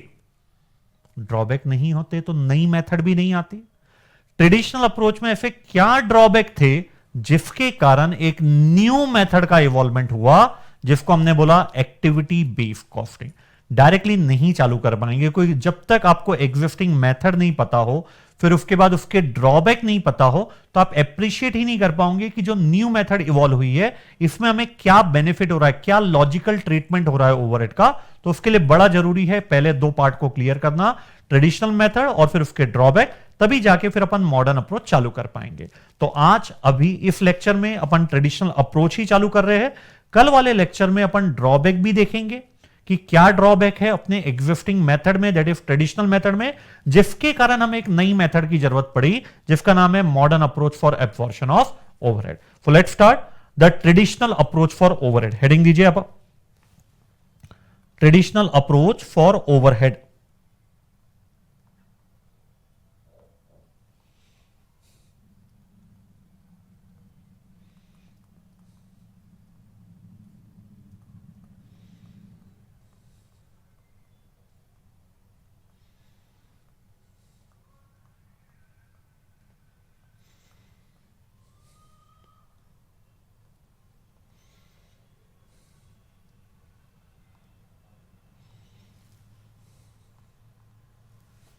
ठीक है बेटा, चलिए एकदम बेसिक से स्टार्ट करना है अपने को। सबसे पहले अपन कॉस्ट एलिमेंट पर ध्यान देते हैं कि what are the cost element, उनको बाइफरकेट कैसे किया जाता है, फिर अपन इसको और आगे फर्दर एक्सटेंड करेंगे। तो सबसे पहले आप हेडिंग दीजिए इस कंसेप्ट में, ध्यान दीजिएगा। चैप्टर नंबर 10 की हेडिंग है strategic analysis of operating income. अभी अपन ने वो स्टार्ट नहीं किया है। जो सीए इंटर का जो बेसिक है, जो इस चैप्टर में आपको काम आएगा, सबसे पहले अपन आज पूरे लेक्चर में उसी को डील कर रहे हैं, traditional approach for absorption of overhead. ठीक है, तो सबसे पहले लिखिए एलिमेंट ऑफ कॉस्ट।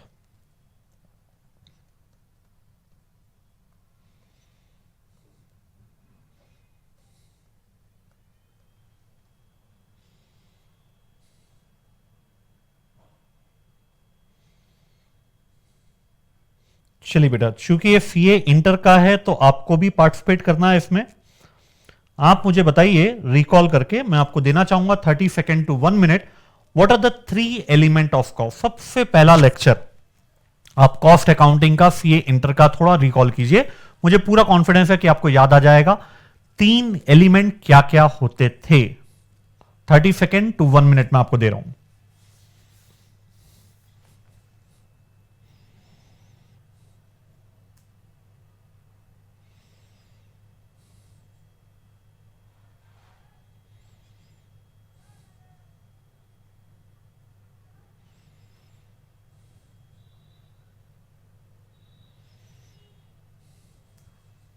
बोलो बेटा, थोड़ा हिंट दे देता हूं मैं आपको। सबसे पहला होता था मटेरियल।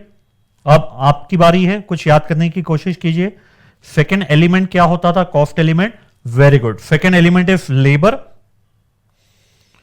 थर्ड एलिमेंट में क्या था जरा याद करिए। यहां पे थोड़ा सा ट्रिकीनेस है, जनरली बच्चा यहां पे गलती कर देता है एट फाइनल लेवल, क्योंकि बहुत बेसिक है सीए इंटर का। पहला है मटेरियल, दूसरा है लेबर, तीसरा है ओवरहेड। सही है? नहीं बेटा ना, तीसरा ओवरहेड नहीं है, तीसरा है expense. So there are 3 elements of cost. The first one is material, the second one is labor, then the third one is expense. हर एक एलिमेंट ऑफ कॉस्ट को 2 फर्दर बाइफर्केशन दिए गए हैं, डायरेक्ट एंड इनडायरेक्ट।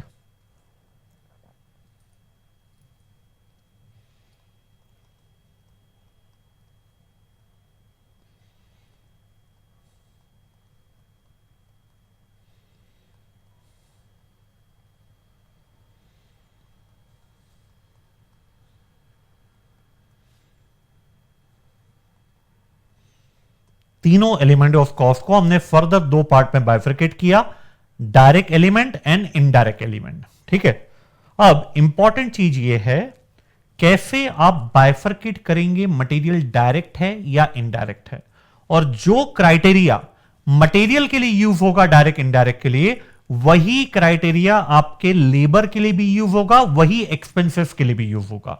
सो कैसे bifurcate करेंगे, क्या कुछ याद आ रहा है किसी बच्चे को? हाउ टू बाइफरकेट, ये मेरे सामने मटेरियल है, मैं कैसे आइडेंटिफाई करूं कि डायरेक्ट है या इनडायरेक्ट है। सेम लेबर के लिए जो एक आइडेंटिफिकेशन आपने मटेरियल के लिए रखा है, 100% वही आइडेंटिफिकेशन आपको लेबर और एक्सपेंस के लिए भी वही आइडेंटिफिकेशन होगा। So my question to you is, what is the criteria to bifurcate a cost element into direct cost element and indirect cost element? Recall कीजिए बेटा थोड़ा। Similar will be the criteria for all the three element of cost. देखिए, the criteria is very simple. अगर वो direct material है या वो direct labour है या वो डायरेक्ट एक्सपेंस है, इट डजंट मैटर। अगर वो डायरेक्ट है तो उसको दो आइडेंटिफिकेशन रहेंगे, दोनों criteria eight the same time उसको फुलफिल करना पड़ेगा, तब जाके वो डायरेक्ट मटेरियल या डायरेक्ट लेबर या डायरेक्ट एक्सपेंस कहलाएगा। उन दो क्राइटेरिया में से अगर एक क्राइटेरिया भी फुलफिल नहीं होता है, then that material, that labor or the expense as the case may be will be classified as indirect one. So अब अपन समझते हैं वो क्या दो क्राइटेरिया है जिसके आधार पर आप कोई भी एलिमेंट ऑफ कॉस्ट को डायरेक्ट बोलेंगे। मैं लिखाऊंगा बेटा, आप लिखेगा मत प्लीज, आप सिर्फ सुनने में ध्यान दीजिए, मैं वो आपको आपकी कॉपी में लिखाऊंगा। पहला क्राइटेरिया ध्यान समझिएगा, प्रोडक्शन के चेंज होने पर वो एलिमेंट चेंज होना चाहिए। सबसे पहला क्राइटेरिया बोलिए क्या है? प्रोडक्शन अगर चेंज हो रहा है, प्रोडक्शन चाहे बढ़ रहा हो चाहे कम हो रहा हो, प्रोडक्शन अगर चेंज हुआ, प्रोडक्शन मतलब वॉल्यूम, प्रोडक्शन अगर चेंज हुआ, वॉल्यूम अगर चेंज हुआ, तो मेरा क्या वो एलिमेंट ऑफ कॉस्ट भी चेंज हुआ? पहला क्राइटेरिया ये। सेकंड, क्या ये जो चेंज हो रहा है एलिमेंट में, क्या ये डायरेक्ट प्रपोर्शन में है?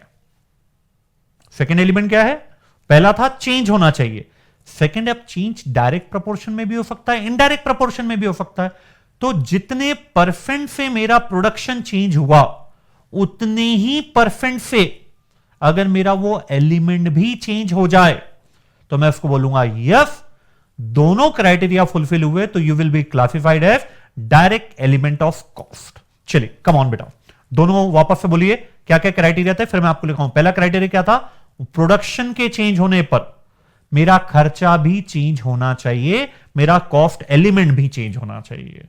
सेकंड कंडीशन क्या थी? जिस प्रपोर्शन में प्रोडक्शन चेंज हुआ है, उसी प्रपोर्शन में मेरी कॉस्ट एलिमेंट चेंज होना चाहिए। इन सिंपल टर्म, प्रोडक्शन अगर 8% बढ़ा है, तो उस एलिमेंट की कॉस्ट भी 8% से बढ़ना चाहिए। प्रोडक्शन अगर 5% से कम हुआ है, तो उस कॉस्ट एलिमेंट भी 5% से कम होना चाहिए। तो हम इसको बोलेंगे डायरेक्ट प्रपोर्शन में ये चेंज हो रहा है।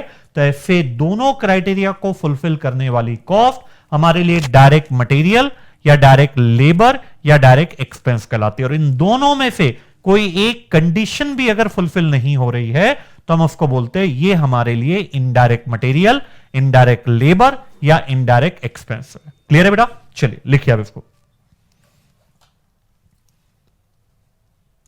Criteria for direct element of cost.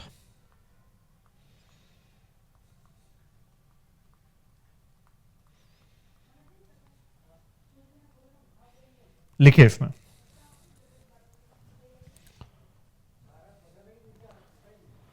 the following are the two criteria, the following are the two criteria which must be fulfilled at the same time. The following are the two criteria which must be fulfilled at the same time to qualify for direct cost. The following are the two criteria which must be fulfilled at the same time to qualify as direct cost. Next line में लिखे criteria number 1. Criteria number 1,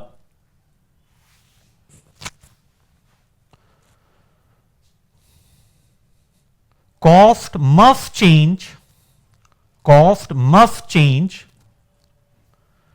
due to change in production.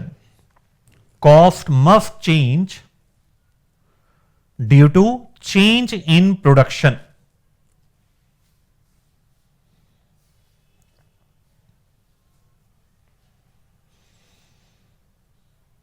Second point लिखे बेटा, second criteria, such change in cost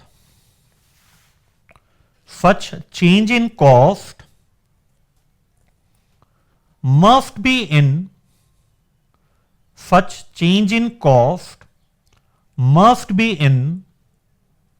red pen use कीजिएगा direct proportion लिखने के लिए. Red pen नहीं है तो इस वर्ड को अंडरलाइन कर दीजिएगा आप अभी. Such change in cost must be in direct proportion. Direct proportion को रेड पेन से, अब normal pen. Such change in cost must be in direct proportion to the change in production volume.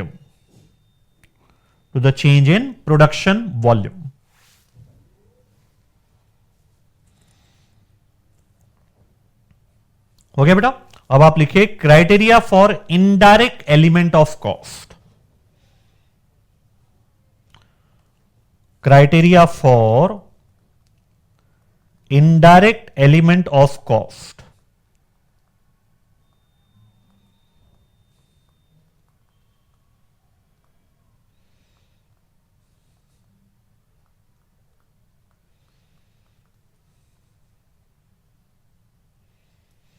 बहुत ही simple है. अगर आपको direct criteria पता है तो वही चीज इनडायरेक्ट क्राइटेरिया को भी फुलफिल कर देगी. अगर दोनों में से कोई एक कंडीशन भी फुलफिल नहीं होती है या दोनों की दोनों कंडीशन ही फुलफिल नहीं होती है तो वो इनडायरेक्ट एलिमेंट ऑफ कॉस्ट है. क्या बोला मैंने?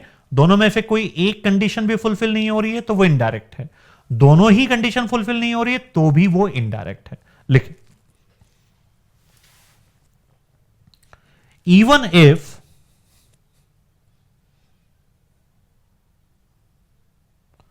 one of the above criteria is not fulfilled,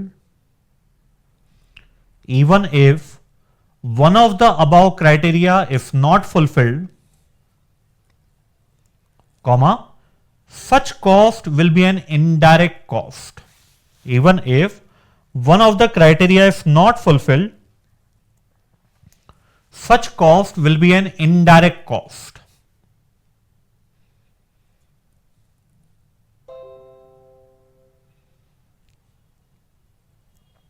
हो गया बेटा. चलिए अब दो एक लाइन ड्रॉप करके लिखिए आप.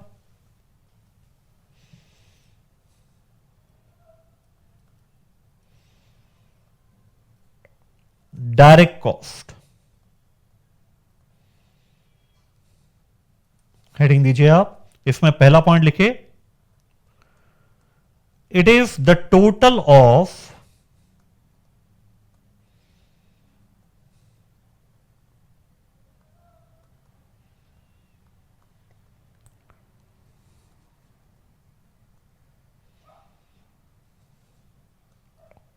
Direct material plus direct labour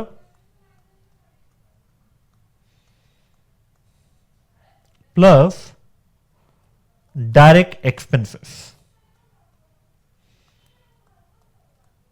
तो अगर हमें सभी डायरेक्ट एलिमेंट कॉस्ट को एक टर्मोलॉजी यूज करना है तो हम उसको बोल देंगे direct cost.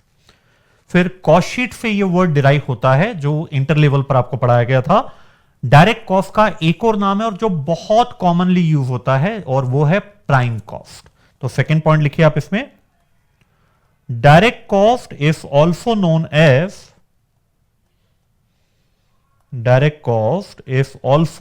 As inverted comma में प्राइम कॉस्ट.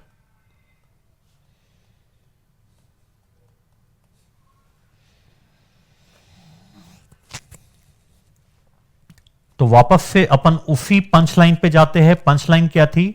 मॉडर्न अप्रोच और traditional approach for absorption of overhead. Absorption of cost नहीं था। अब अपन आते हैं what do you mean bye overhead. Overhead का ही दूसरा नाम होता है इनडायरेक्ट कॉस्ट। मैं आता हूं उसी पॉइंट पे वापस दोबारा ना, पहले इसको एक बार लिख देते हैं। Indirect cost,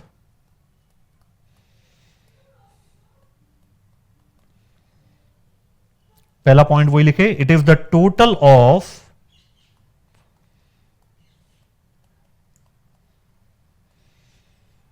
indirect material plus indirect labor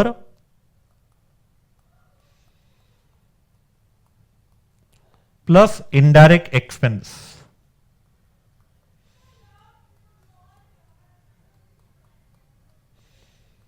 same ऊपर जैसे हर डायरेक्ट एलिमेंट का टोटल डायरेक्ट कॉस्ट कहलाता है, इसी प्रकार से हर इनडायरेक्ट एलिमेंट का टोटल आपके लिए इनडायरेक्ट कॉस्ट कहलाता है।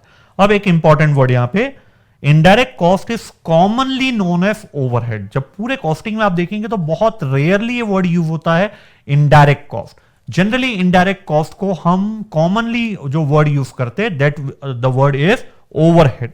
तो लिखिए second point, indirect cost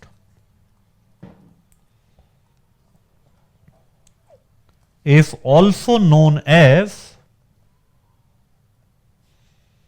overhead।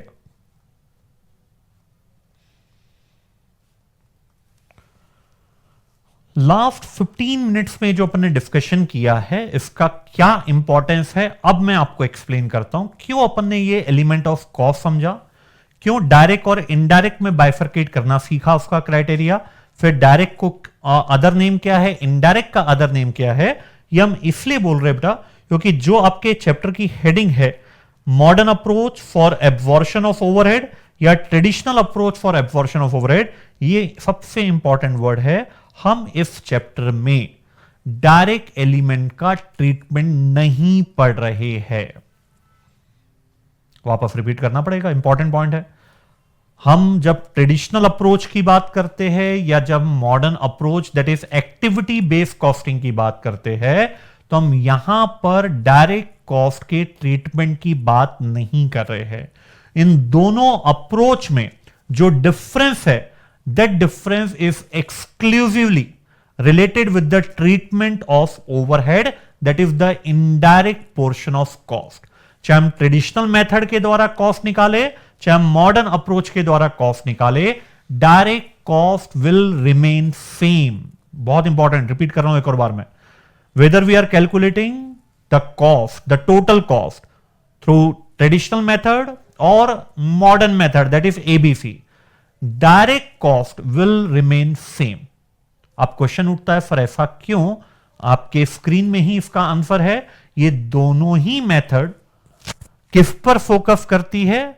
Treatment of indirect element of cost that is treatment of overhead में। तो बहुत इंपॉर्टेंट पॉइंट है। मैं चाहूंगा कॉपी की जो आपकी टॉप मार्जिन होती है बेटा उसको अपन बिल्कुल जो की पॉइंट होते हैं वो वहां पे लिखते हैं। जो आपके कॉपी की टॉप मार्जिन है वहां पे लिखिए आप ये।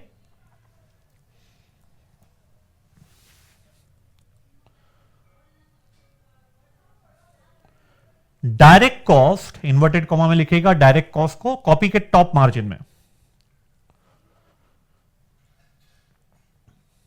inverted comma close, direct cost will remain same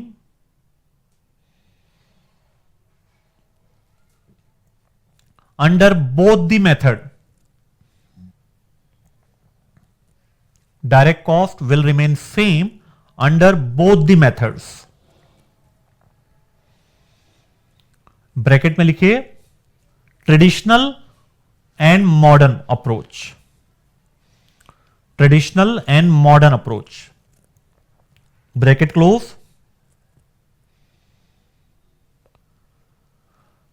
because both this method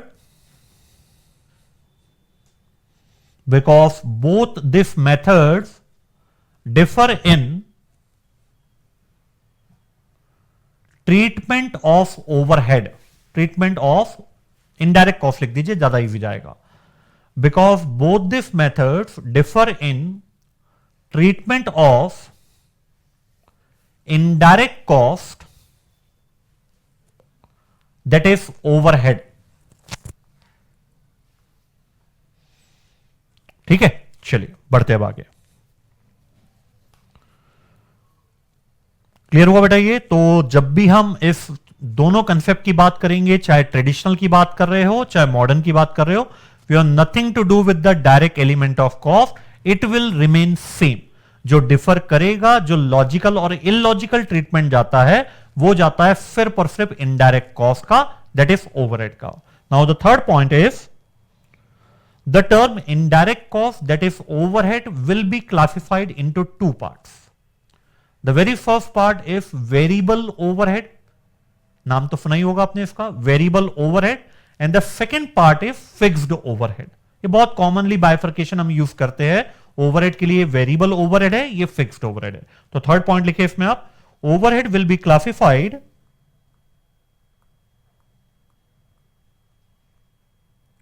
into two parts. थोड़ा सा लेफ्ट हैंड साइड में स्पेस रखिएगा बेटा, वहां पे अपन कुछ लिखेंगे, तो लेफ्ट हैंड साइड में आप अपना स्पेस रखिएगा और थोड़ा सा स्पेस छोड़ने के बाद फिर लिखिएगा आप variable overhead and fixed overhead.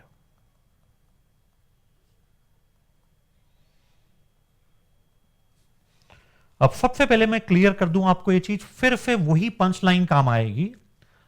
हमें वेरिएबल ओवरहेड का ट्रीटमेंट देखना है ट्रेडिशनल और मॉडर्न में, या फिक्स्ड ओवरहेड का ट्रीटमेंट देखना है ट्रेडिशनल और मॉडर्न में। मैं देना चाहूंगा बेटा आपको 15 से 30 सेकेंड, आप एक बार अपने लेवल पे सोचिए, और मैंने आपको इसकी पंच लाइन लिखा दिया। अगर आप वो पंच लाइन पे फोकस करेंगे तो आप मुझे 100% एक्यूरेट आंसर दे पाएंगे कि हमें, चाहे ट्रेडिशनल अप्रोच की बात कर रहे हैं चाहे हम मॉडर्न अप्रोच की बात कर रहे हैं, हमें कौन से ओवरहेड के ट्रीटमेंट को यहां पे डील करना है, variable overhead and fixed overhead. और पंच लाइन आपके पास है, अगर आपने उसको प्रॉपरली एनालाइज किया तो you will get the right answer. Right from the very first lecture बेटा आपका इन्वॉल्वमेंट रखना ही पड़ेगा, क्योंकि स्पून फीडिंग नहीं चाहिए।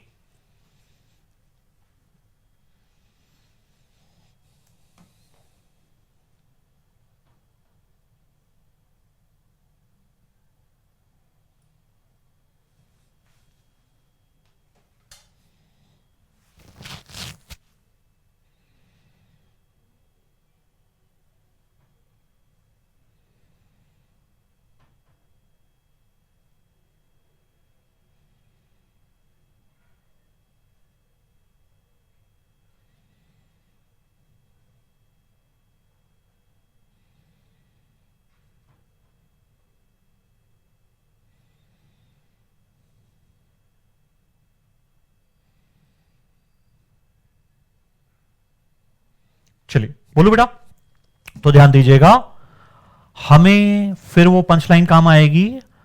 हम बात कर रहे हैं modern oblique traditional approach for absorption of overhead. पहली बात तो ये क्लियर है, यहां पे डायरेक्ट कॉस्ट का कोई रोल नहीं है। सेकेंड, एक और बात क्लियर है, हम यहां पर जो एब्जॉर्प्शन कर रहे हैं वो वेरिएबल ओवरहेड का नहीं कर रहे हैं, वो फिक्स्ड ओवरहेड का नहीं कर रहे।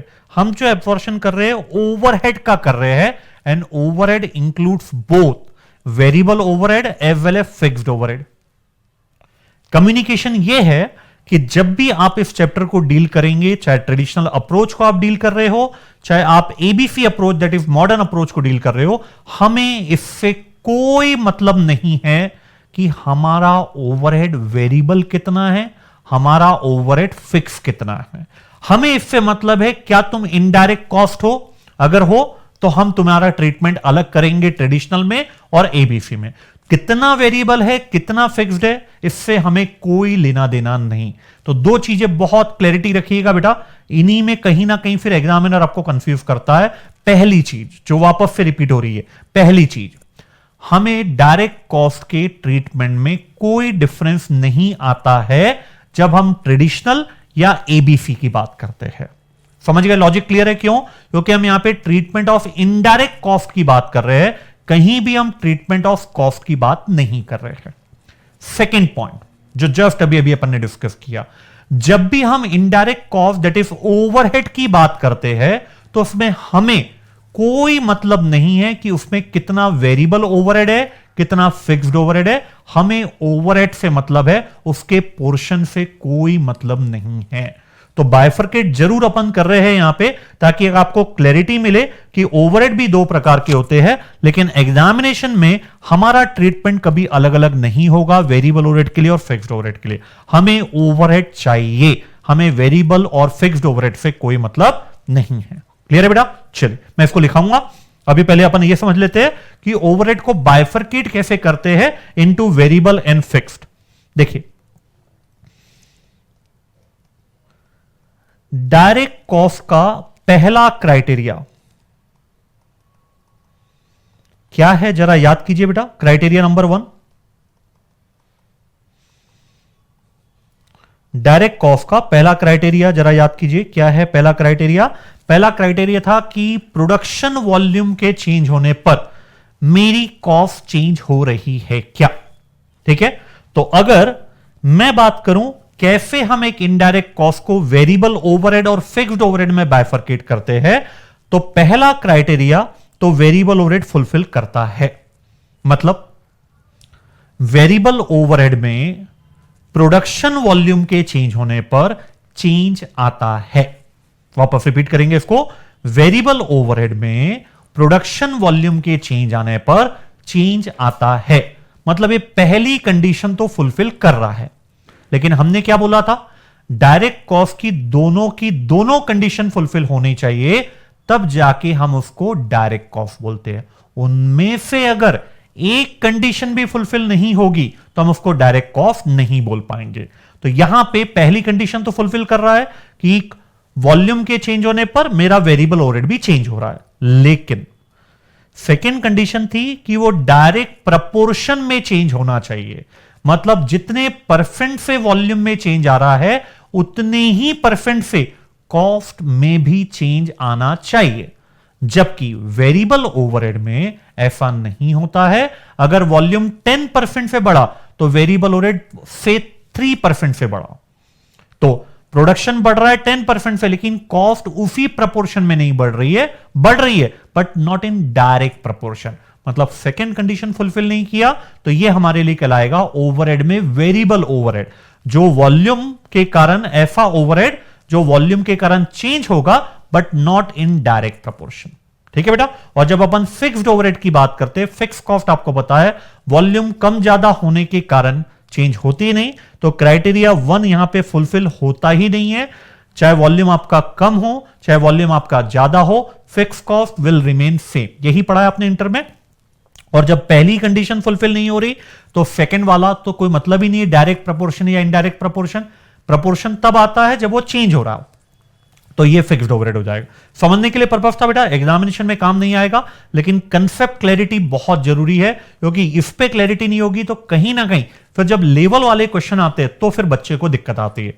रेस्ट एश्योर, इस कॉम्पैक्ट बैच में आपको एक कंसेप्ट भी ऐसा डिलीवर नहीं किया जाएगा जो एग्जामिनेशन के काम का नहीं है। हर वो चीज जो एग्जामिनेशन के काम की वही रखी गई है, तभी जाके हम 100% आपको डिलीवर कर पाएंगे विद इन दो 140। और ये बेयर मिनिमम है बेटा, इसके बिना आप आगे बढ़ ही नहीं सकते। ठीक है, तो क्या समझा अपन ने अभी तक? दो बातें। पहला, डायरेक्ट कॉस्ट से हमें कोई मतलब नहीं है। सेकंड, अब लिख रहे हैं अपन, हमें ओवरहेड के बाइफरकेशन से कोई मतलब नहीं है कि उस ओवरहेड में कितना वेरिएबल है कितना फिक्स्ड है, हमें ओवरहेड से मतलब है। लिखिए, रेड पेन से लिखेगा यहीं पे थर्ड पॉइंट में इन्वर्टेड कॉमा में।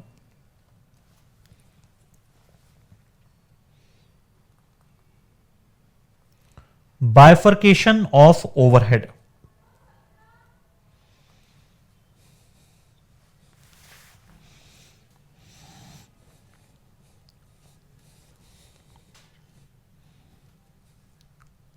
लिखिए इसमें, the proportion of variable overhead and fixed overhead, the proportion of variable overhead and fixed overhead is of no use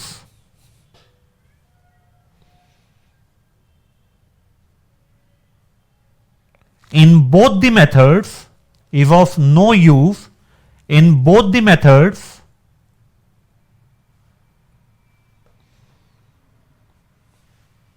because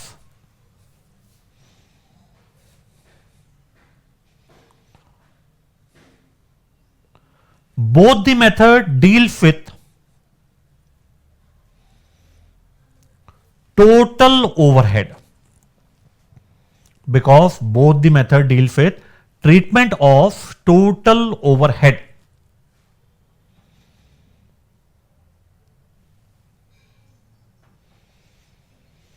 clear है बेटा ये पूरी बात? चलिए एक बार जल्दी से अपन रिवाइव कर ले। अपन ने चैप्टर चालू किया है, चैप्टर नंबर 10 स्ट्रेटेजी की। रिवीजन बार बार होगा बेटा ना, नहीं तो क्या होता है एक फ्लो में जो चीज करंट चालू है, करंट टाइम पे वो याद रह जाती, क्या पहले पढ़ा था वो भूल जाते। तो थोड़ा मोड़ा आपको लगेगा भी रिपीटेशन हो रहा है, लेकिन ये पूरे 40 लेक्चर तक चलेगा। रीजन बहुत सिंपल है, मुझे 140 आवर्स में आपका मैक्सिमम चाहिए। तो एज अ टीचर मेरी रिस्पॉन्सिबिलिटी कि जो कंसेप्ट अपन ने पढ़ा है जल्दी से उसको क्विक रिकैप कर ले, ताकि वो चीज अपने पकड़ में रहे। लेक्चर खत्म हो तो अपने पास रिटेनिंग पावर ज्यादा रहे। चैप्टर चालू किया strategic analysis of operating income. Total 4 part में बाइफरकेट किया है। पहला और दूसरा पार्ट रिलेट करता है आपके ट्रीटमेंट ऑफ ओवरहेड को, जिसमें एक पोर्शन है आपका traditional approach that is CA inter, और सेकंड अप्रोच है आपकी modern approach that is activity based costing. और पंच लाइन है एबीसी की modern approach for absorption of overhead. इसी पंच लाइन को लेके हमने 2 पार्ट में बाइफरकेट किया। अगर ये मॉडर्न अप्रोच है तो कोई ना कोई ट्रेडिशनल अप्रोच होगी। तो जब हम एब्जॉर्प्शन ऑफ ओवरहेड की बात करते हैं, अभी तक अपन ने ये वर्ड क्लियर नहीं किया व्हाट इज एब्जॉर्प्शन, आएंगे नेक्स्ट हाफ में आपको मिलेगा ये। जब हम एब्जॉर्प्शन ऑफ ओवरहेड की बात करते हैं तो हमारे पास उससे रिलेटेड 2 अप्रोच है, पहला ट्रेडिशनल अप्रोच और दूसरा मॉडर्न अप्रोच। दोनों ही अप्रोच में डायरेक्ट कॉस्ट का ट्रीटमेंट विल रिमेन सेम, क्योंकि वो डायरेक्ट कॉस्ट को डील ही नहीं करते हैं। दोनों ही अप्रोच में ओवरहेड में कितना वेरिएबल पोर्शन है, कितना फिक्स पोर्शन है, इससे भी कोई मतलब नहीं है। ठीक है, डायरेक्ट कॉस्ट का दूसरा नाम होता है प्राइम कॉस्ट और ओवरहेड का दूसरा नाम होता है इनडायरेक्ट कॉस्ट, लेकिन हम कॉमनली उसको डायरेक्ट इनडायरेक्ट कॉस्ट को ओवरहेड ही ट्रीट करते हैं। ठीक है बेटा, अब अपन आते हैं मॉडर्न अप्रोच। वर्ड अपन ने एक बार डील कर लिया कि उससे 2 निकलते हैं। ओवरहेड वर्ड को अच्छे से देख लिया अपन ने, what is overhead, the total of indirect material, indirect labour and indirect expense will be the overhead. अब अपन ये टेक्निकल टर्मोलॉजी में आते हैं, एब्जॉर्प्शन का मतलब क्या है ना? तो देखिए, लिखे नेक्स्ट पॉइंट लिखे बेटा, स्टेप्स इन ओवरहेड। क्या पढ़ रहे हैं अपन अभी? CA inter. अभी तक अपन ने एबीसी चालू नहीं किया है ना? Let me make it very clear. अपन ने यहां पे क्लियर कट लिखा है, हमने अभी ट्रेडिशनल अप्रोच फॉलो किया है, मतलब अभी हम सीए इंटर पढ़ रहे हैं। आज का पूरा लेक्चर, सेकेंड हाफ भी जो रहेगा इस लेक्चर का, वो भी आपका सीए इंटर ही रहेगा। अभी तक हमने फाइनल का मॉडर्न अप्रोच स्टार्ट नहीं किया है, वो हम कल से स्टार्ट करेंगे ना। कंफ्यूज नहीं होना बेटा, बहुत क्लैरिटी रखिएगा कि अपन अभी पढ़ क्या रहे हैं। जो भी डिस्कशन है ये आपके इंटर लेवल का है, जो फाइनल लेवल पे 100% आपको काम आएगा। Steps in overhead in traditional approach, मैं और क्लैरिफाई कर दिया यहां पे, नहीं तो लिखने की जरूरत नहीं थी। इन ट्रेडिशनल अप्रोच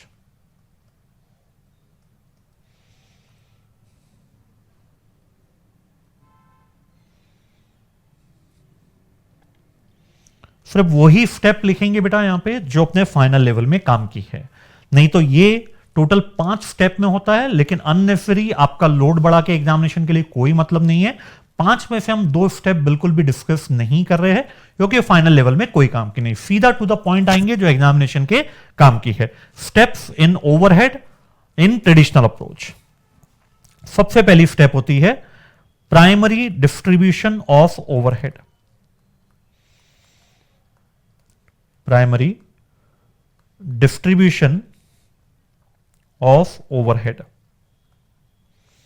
इसमें 2 कंसेप्ट इमर्ज होते हैं। पहला कंसेप्ट जो इमर्ज होता है वो होता है allocation and apportionment.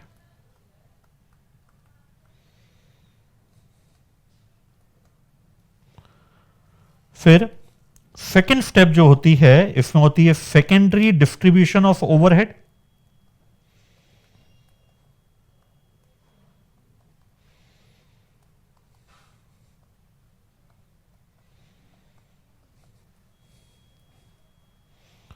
Third step absorption of overhead.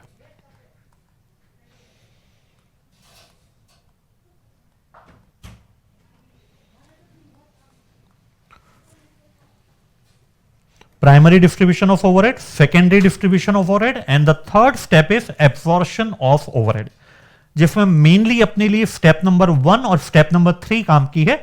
Second step को डिस्कस जरूर कर लेंगे, लेकिन उसका रोल नहीं है फाइनल लेवल पे। अब 3 ऐसी टर्मोलॉजी है जो आपस में इंटरचेंज हो जाती है अगर इसमें क्लैरिटी ना रहे तो। पहली टर्मोलॉजी है अलोकेशन, सेकेंड टर्मोलॉजी है अपॉर्शनमेंट, एंड थर्ड टर्मोलॉजी है एब्जॉर्प्शन। तो बहुत क्लैरिटी से अपने को इसको समझना है और लिखना भी है। मैं इसलिए बोल रहा हूं लिखना भी है क्योंकि अभी आप मत लिखिएगा, अभी पूरा आपका अटेंशन, पूरा कॉन्सेंट्रेशन आप समझने में लगाइए। मेरी रिस्पॉन्सिबिलिटी है कि ये तीनों टर्मोलॉजी को मैं एकदम सिंपल लैंग्वेज में आपको आपकी कॉपी में लिखा दूंगा, लेकिन बट राइट नाउ पूरा ध्यान आपका समझने में हो। पहली टर्मोलॉजी हम डिस्कस कर रहे हैं अलोकेशन और अपॉर्शनमेंट। जब ये दो टर्मोलॉजी हमारी क्लियर हो जाएगी तो हम स्टेप नंबर 2 डिस्कस करेंगे इन अ वेरी ब्रीफ मैनर। फिर थर्ड स्टेप जो है वही तो हमारा मेन पार्ट है, traditional approach for absorption of overhead, absorption of overhead, modern approach for absorption of overhead. तो थर्ड स्टेप ही अपना पूरा चैप्टर का कंटेंट डिलीवर करता है। तो जल्दी से हम पहली स्टेप और सेकंड स्टेप को क्लियर करते हैं ताकि हम मेन स्टेप थर्ड स्टेप पे आ पाए। तो मैं स्टार्ट कर रहा हूं अलोकेशन एंड अपॉर्शनमेंट। लिखना कुछ भी नहीं बेटा, पहले पूरा ध्यान समझिए, फिर मैं उसको डायग्रामेटिकली भी आपको समझा दूंगा क्या बोलना चाह रहा हूं। ट्रेडिशनल अप्रोच में हम डिपार्टमेंट वाइज अकाउंटिंग करते हैं। क्या बोला मैंने? ट्रेडिशनल अप्रोच में हम डिपार्टमेंट वाइज अकाउंटिंग करते हैं। सपोज मेरे पास 3 डिपार्टमेंट है, department A, department B and department C. ध्यान समझिएगा बेटा ना, मैं जानबूझ के भी इसको राइटिंग नहीं कर रहा हूं क्योंकि मेरा मानना है पहले अगर आपने ओरली कंसेप्ट में ग्रिप बना लिया तो जब अपन उसको राइटिंग में करेंगे डायग्राम के थ्रू तो बहुत इजी जाता है फिर समझना, क्योंकि ओरली माइंड पे थोड़ा ज्यादा प्रेशर पड़ता है, लेकिन वो आपको बेनिफिट जरूर करता है थॉट प्रोसेस डेवलप करने में, है ना। इसलिए ओरली जा रहा हूं मैं अभी। मेरे पास 3 डिपार्टमेंट है, department A, department B and department सी।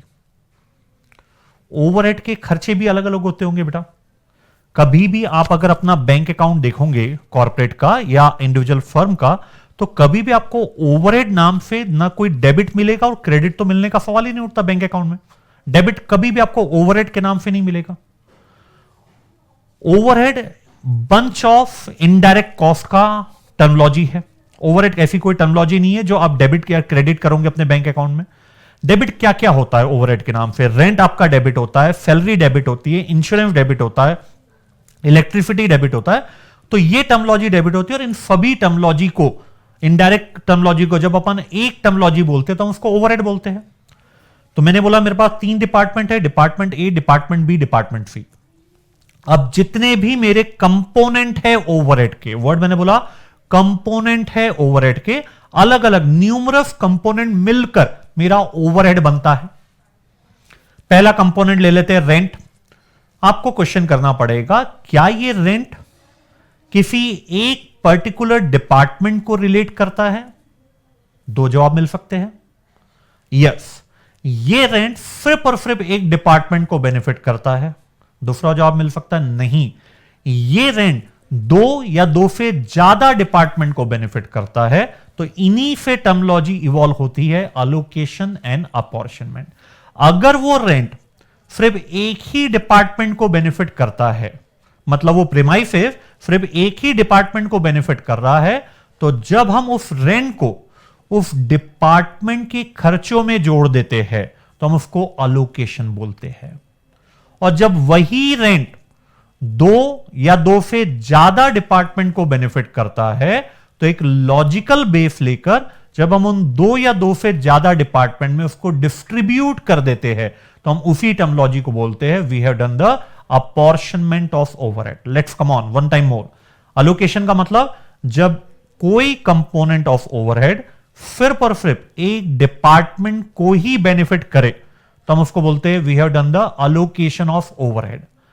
जब कोई कंपोनेंट ऑफ ओवरहेड 2 या 2 से ज्यादा डिपार्टमेंट को बेनिफिट करता है तो एक लॉजिकल बेस लेकर जब हम वो कंपोनेंट सभी डिपार्टमेंट में डिस्ट्रीब्यूट कर देते हैं तो we called it apportionment of overhead. Clear है बेटा? तो देखिए अभी लिखिएगा मत, है ना। अब मैं इसी चीज को आपको बताता हूं। ये मेरे departments, department A, department B, department सी। ठीक है, मैं यहां पे ले रहा हूं component of overhead, components of overhead. पहला कंपोनेंट ले लेता हूं मैं रेंट, दूसरा सैलरी, तीसरा इंश्योरेंस। ये तीन कंपोनेंट मैंने लिया, ठीक है। अब मैं सवाल पूछूंगा हर एक कंपोनेंट से, रेंट, क्या इसका बेनिफिट इन तीनों में से कोई एक डिपार्टमेंट को ही मिल रहा है? जवाब मिलेगा हां, एक ही डिपार्टमेंट को मिल रहा है, तो मैं इसको अलोकेशन बोल दूंगा। जैसे मान के चलिए एक मशीनरी है, रेंट ऑफ मशीनरी। ये मशीनरी सिर्फ और सिर्फ बेनिफिट करती है डिपार्टमेंट बी को। मतलब डिपार्टमेंट बी में एक मशीनरी है, हमने उसे हायर किया है, किराए पर लिया है, तो जब इसका पूरा रेंट मैं डिपार्टमेंट बी में जोड़ दूंगा तो मैं इसको क्या बोलूंगा? We have done the allocation of overhead. क्योंकि इफ कंपोनेंट का बेनिफिट सिर्फ और सिर्फ एक डिपार्टमेंट, प्रोडक्ट नहीं बोल रहे बेटा अपन, ना ध्यान दीजिएगा, प्रोडक्ट नहीं बोल रहे अपन, डिपार्टमेंट बोल रहे। अभी तक तो हमने प्रोडक्ट वाइज डिस्कशन ही नहीं किया, डिपार्टमेंट से ही, ठीक है। सैलरी, पता चला ये सैलरी दो डिपार्टमेंट को बेनिफिट करती है, डिपार्टमेंट ए को भी, डिपार्टमेंट बी को भी। तो जब ये सैलरी का अमाउंट मैं डिपार्टमेंट ए और बी में एक लॉजिकल बेस क्या होता है वो आगे देख लेंगे अपन, लॉजिकल बेस लेकर जब हम डिस्ट्रीब्यूट कर देते हैं तो हम इसको बोलते हैं अपॉर्शनमेंट ऑफ ओवरहेड।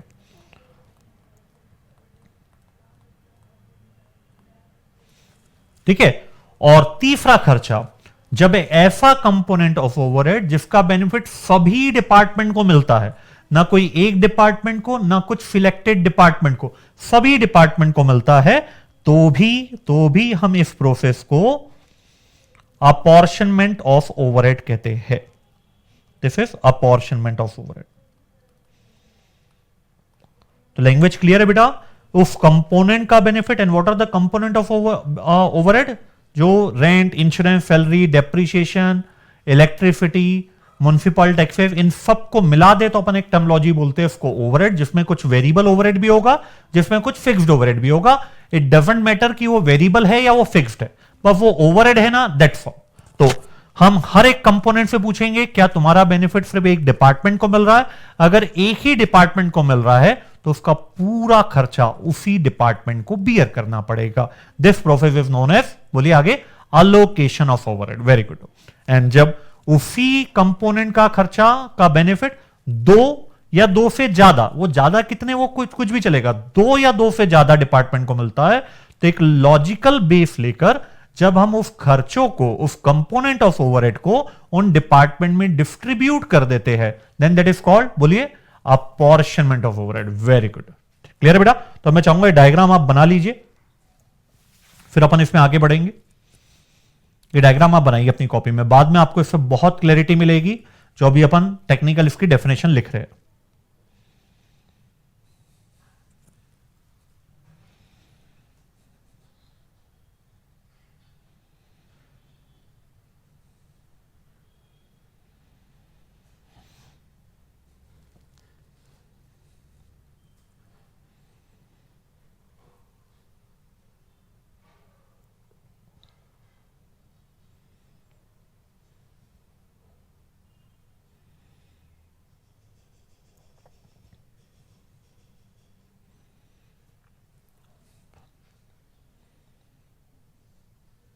हो गया बेटा? बाय चांस नहीं हुआ है तो आप लेक्चर पॉज करके इसको कर लीजिएगा बेटा। मैं मान के चल रहा हूं सभी ने डायग्राम बना लिया है। अब लिखिए आप definition, allocation.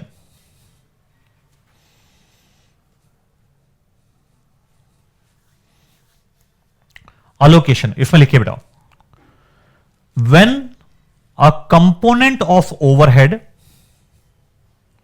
When a component of overhead benefits a single department, department word को अंडरलाइन कर दीजिएगा, when a component of overhead benefits a single department,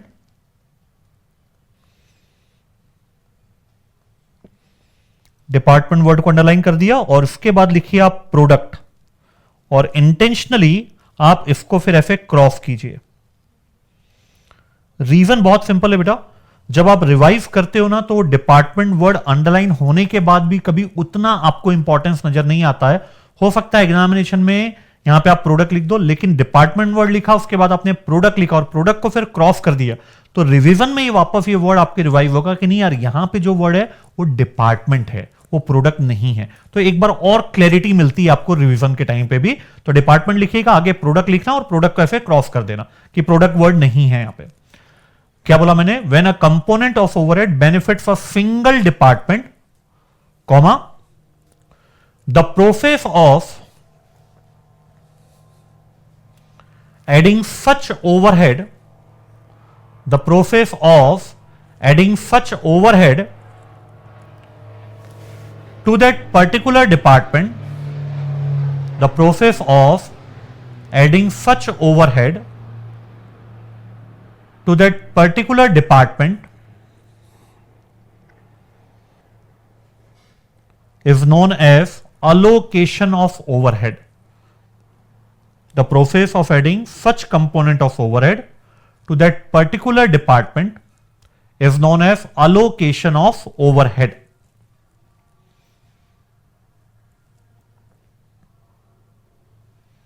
second लिखिए बेटा इसमें आप,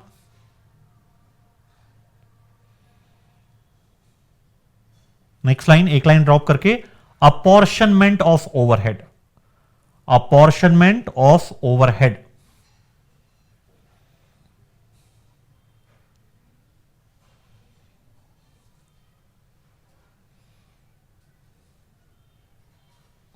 इसमें लिखिए अपॉर्शनमेंट ऑफ ओवरहेड में, when a component of overhead,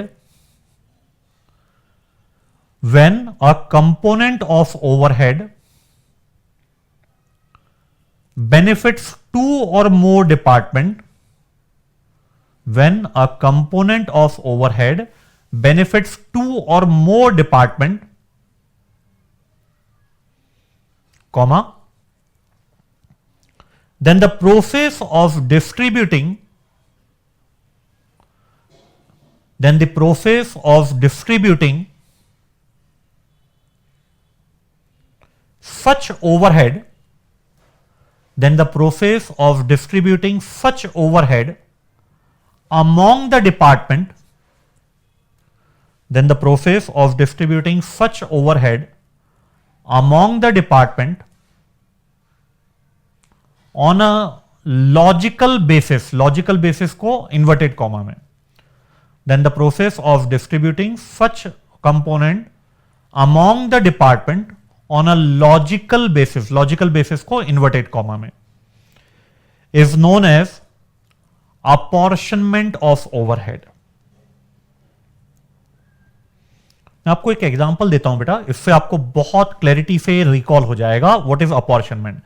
inter level पे आपने बहुत सारे क्वेश्चन में काम किया है, जो रेंट है आप उसको एरिया के आधार पे डिस्ट्रीब्यूट करते थे, कुछ याद आ रहा है कि जिसके बाद जितना ज्यादा एरिया वो उतना ज्यादा रेंट बियर करेगा। What you are doing that time, you are apportioning the overhead.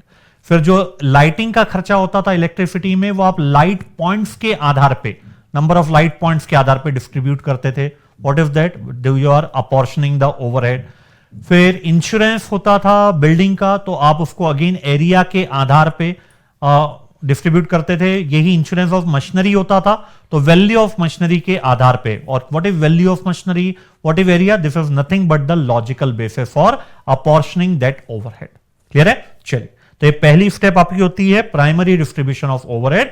Even at final level कुछ क्वेश्चन में आपको प्राइमरी डिस्ट्रीब्यूशन कराएगा। जब तक प्राइमरी डिस्ट्रीब्यूशन नहीं होगा आप इसका सेकेंडरी डिस्ट्रीब्यूशन और सबसे main step absorption of overhead नहीं कर पाएंगे। तो स्टेप से ये मतलब पहले के बाद ही सेकेंड होगा, सेकेंड के बाद ही थर्ड होगा। ठीक है, अब अपन आते हैं secondary distribution of overhead. A very simple, nothing to go in detail related to this step, क्योंकि फाइनल लेवल में ना आज तक पूछी गई है ना आगे पूछी जाएगी, लेकिन बस स्टेप है तो एक लॉजिकल सीक्वेंस आपको रिकॉल होना चाहिए। सेकेंडरी डिस्ट्रीब्यूशन में क्या होता है, जो डिपार्टमेंट है, पहले और मैं क्लैरिफाई कर दूं और एक कंसेप्ट क्लियर कर दूं। डिपार्टमेंट दो टाइप के हो सकते हैं, पहला प्रोडक्शन डिपार्टमेंट, दूसरा सर्विस डिपार्टमेंट। रिपीट करेंगे आप मेरे पास, मैंने बोला डिपार्टमेंट दो टाइप्स में हम बाइफरकेट कर सकते हैं, पहला प्रोडक्शन डिपार्टमेंट, दूसरा सर्विस डिपार्टमेंट। प्रोडक्शन डिपार्टमेंट का मतलब क्या? ऐसे डिपार्टमेंट जो डायरेक्टली एंगेज है, वर्ड इंपॉर्टेंट है, डायरेक्टली एंगेज है in converting raw material into finish goods. ऐसे डिपार्टमेंट जो डायरेक्टली एंगेज है in converting raw material into finish goods are known as production department. Service department का मतलब क्या है? ऐसे डिपार्टमेंट जो प्रोडक्शन डिपार्टमेंट को अपना वर्क करने में हेल्प करते हैं, they are known as service department. For example, अगर मैं एक शर्ट मैन्युफैक्चरिंग की बात करूं